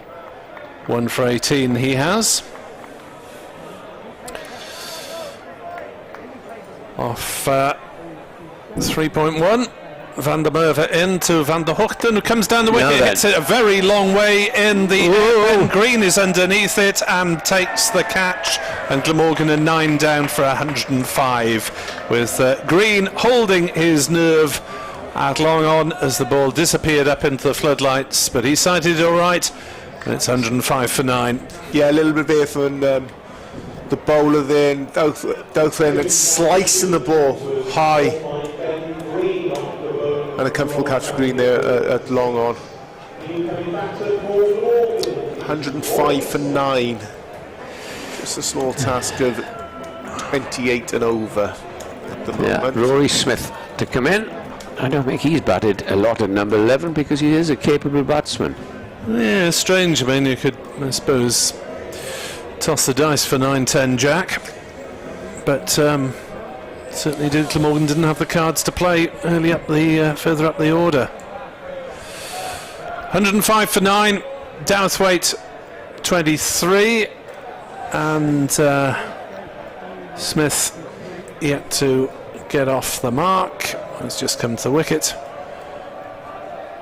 as Douthwaite clubs that one away through the offside. Will take a single. They'll look for 2. Oh, there could be a mix-up. There's going to be. There isn't a run out. That's a shambles. Absolute shambolic cricket. Could have been a run out at either end. The batsmen are hesitating in the middle. The throw came in wide of Van der Merwe. He had a throw at the wicket. He could probably have walked it to the wicket. Oh, Van der Merwe did that for 3 yards. It just missed. 107 for 9. They did take 2 in the end. Douthwaite hits it up towards long on and is caught. Green is underneath it, and Glamorgan are 107 all out. Somerset win by 74 runs, and congratulations to the visitors as they make the quarter-finals. Glamorgan in this campaign have rarely threatened to be able to do so. Yeah, not a great performance from Glamorgan here tonight, goes without saying, but all credit to Somerset, the way they've got themselves up to a competitive score. We would say it wasn't an unrealistic score to be chased down by Glamorgan. But on top of that, you've got to remember Somerset are missing 3 of their best players here tonight, so they've been called up to play for England, and the performance they've put in has been excellent. All credit to them. They richly deserve to move on in this competition. Yeah, and I thought that the style of the attack for Somerset was young goals. We don't know about you, because let's face it, Van der Merwe picked up some cheap wickets at the end with the tail enders having a belt and everything. But he started it off by getting David Lloyd caught, and then he had Chris Cook caught. And it was a big difference in standards between these two sides. And, well, they'll have to look to next season. They do have 1 match left, and it's a meaningless game unless you play for pride.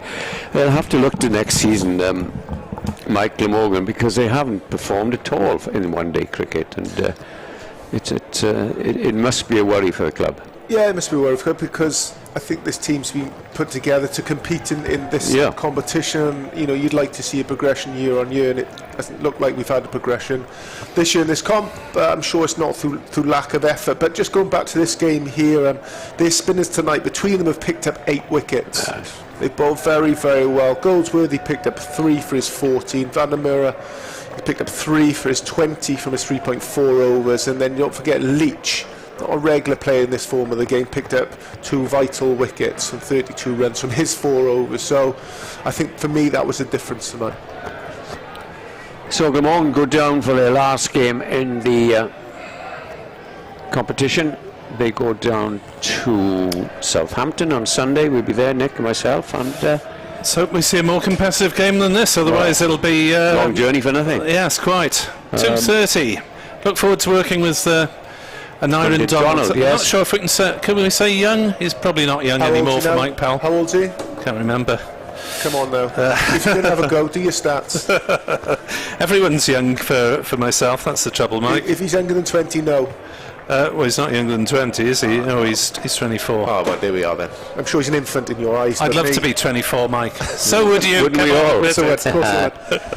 But no, it is a worry, because you've signed good players to play in this competition. Colin Ingram, poor chap, has had a season to forget, and you wonder if Glamorgan will in fact sign him for next year. They'll have he's on contract for next year, isn't he? He is he? Yeah. Well, but these young players have to come on. They just haven't been performing, and I must ask the question, Mike, we don't know, is there a bowling coach at the club? Who? Is Glamorgan got a bowling coach? I'd imagine it would be a link up between Steve Watkin and Dave Harrison, who's assistant coach in the first team there, and Steve Watkin I think predominantly looks after the second team at Glamorgan. I'm sure between themselves they're the bowling coach. I'm sure Matthew Maynard, the head coach, probably takes a steer on most of the batting there, and Adrian Shaw would be around I'd imagine the keeping and batting as well. So the reason I ask is because where are the Yorkers? You know, the Yorkers and the things from Glamorgan bowlers, rarely do we see.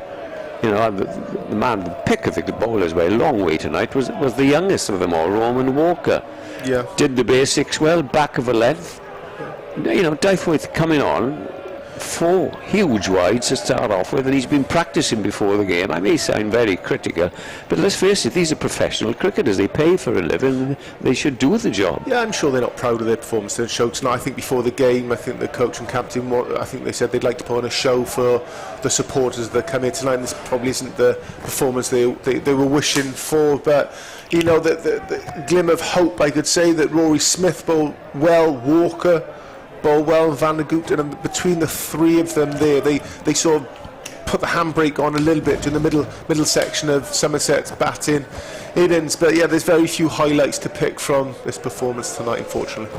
Well, you say about Van der Gooten, he went for 45, is he, in his 4 overs, and Dyforth 35 in 3. Well, add that together, that's 80 runs of 7 overs, which is really not acceptable. Yeah, he went in his last over, didn't he, Van der Gooten? I think he unfortunate to go in his last over, but his 3 overs leading up to that, he actually slowed things down reasonably well, but unfortunately they cut loose in the last 5 overs of their innings in Somerset. Yeah. There we are. Thanks to Mike Powell for his thoughts this evening. Mike will be back with us during a couple of the games in Cardiff for the One-Day Cup, so we look forward to that. Edward and myself will be back on Sunday from Southampton, Hampshire against Glamorgan.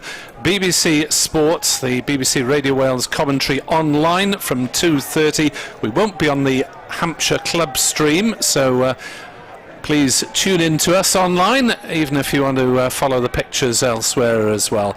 But it's a gloomy Friday night in Cardiff, I'm afraid, for the Welsh crowd as they go home disappointed. Somerset rampant into the last 8. They've defeated Glamorgan by 74 runs. From Edward, from Mike and myself, Nick Webb, a very good night, North Star.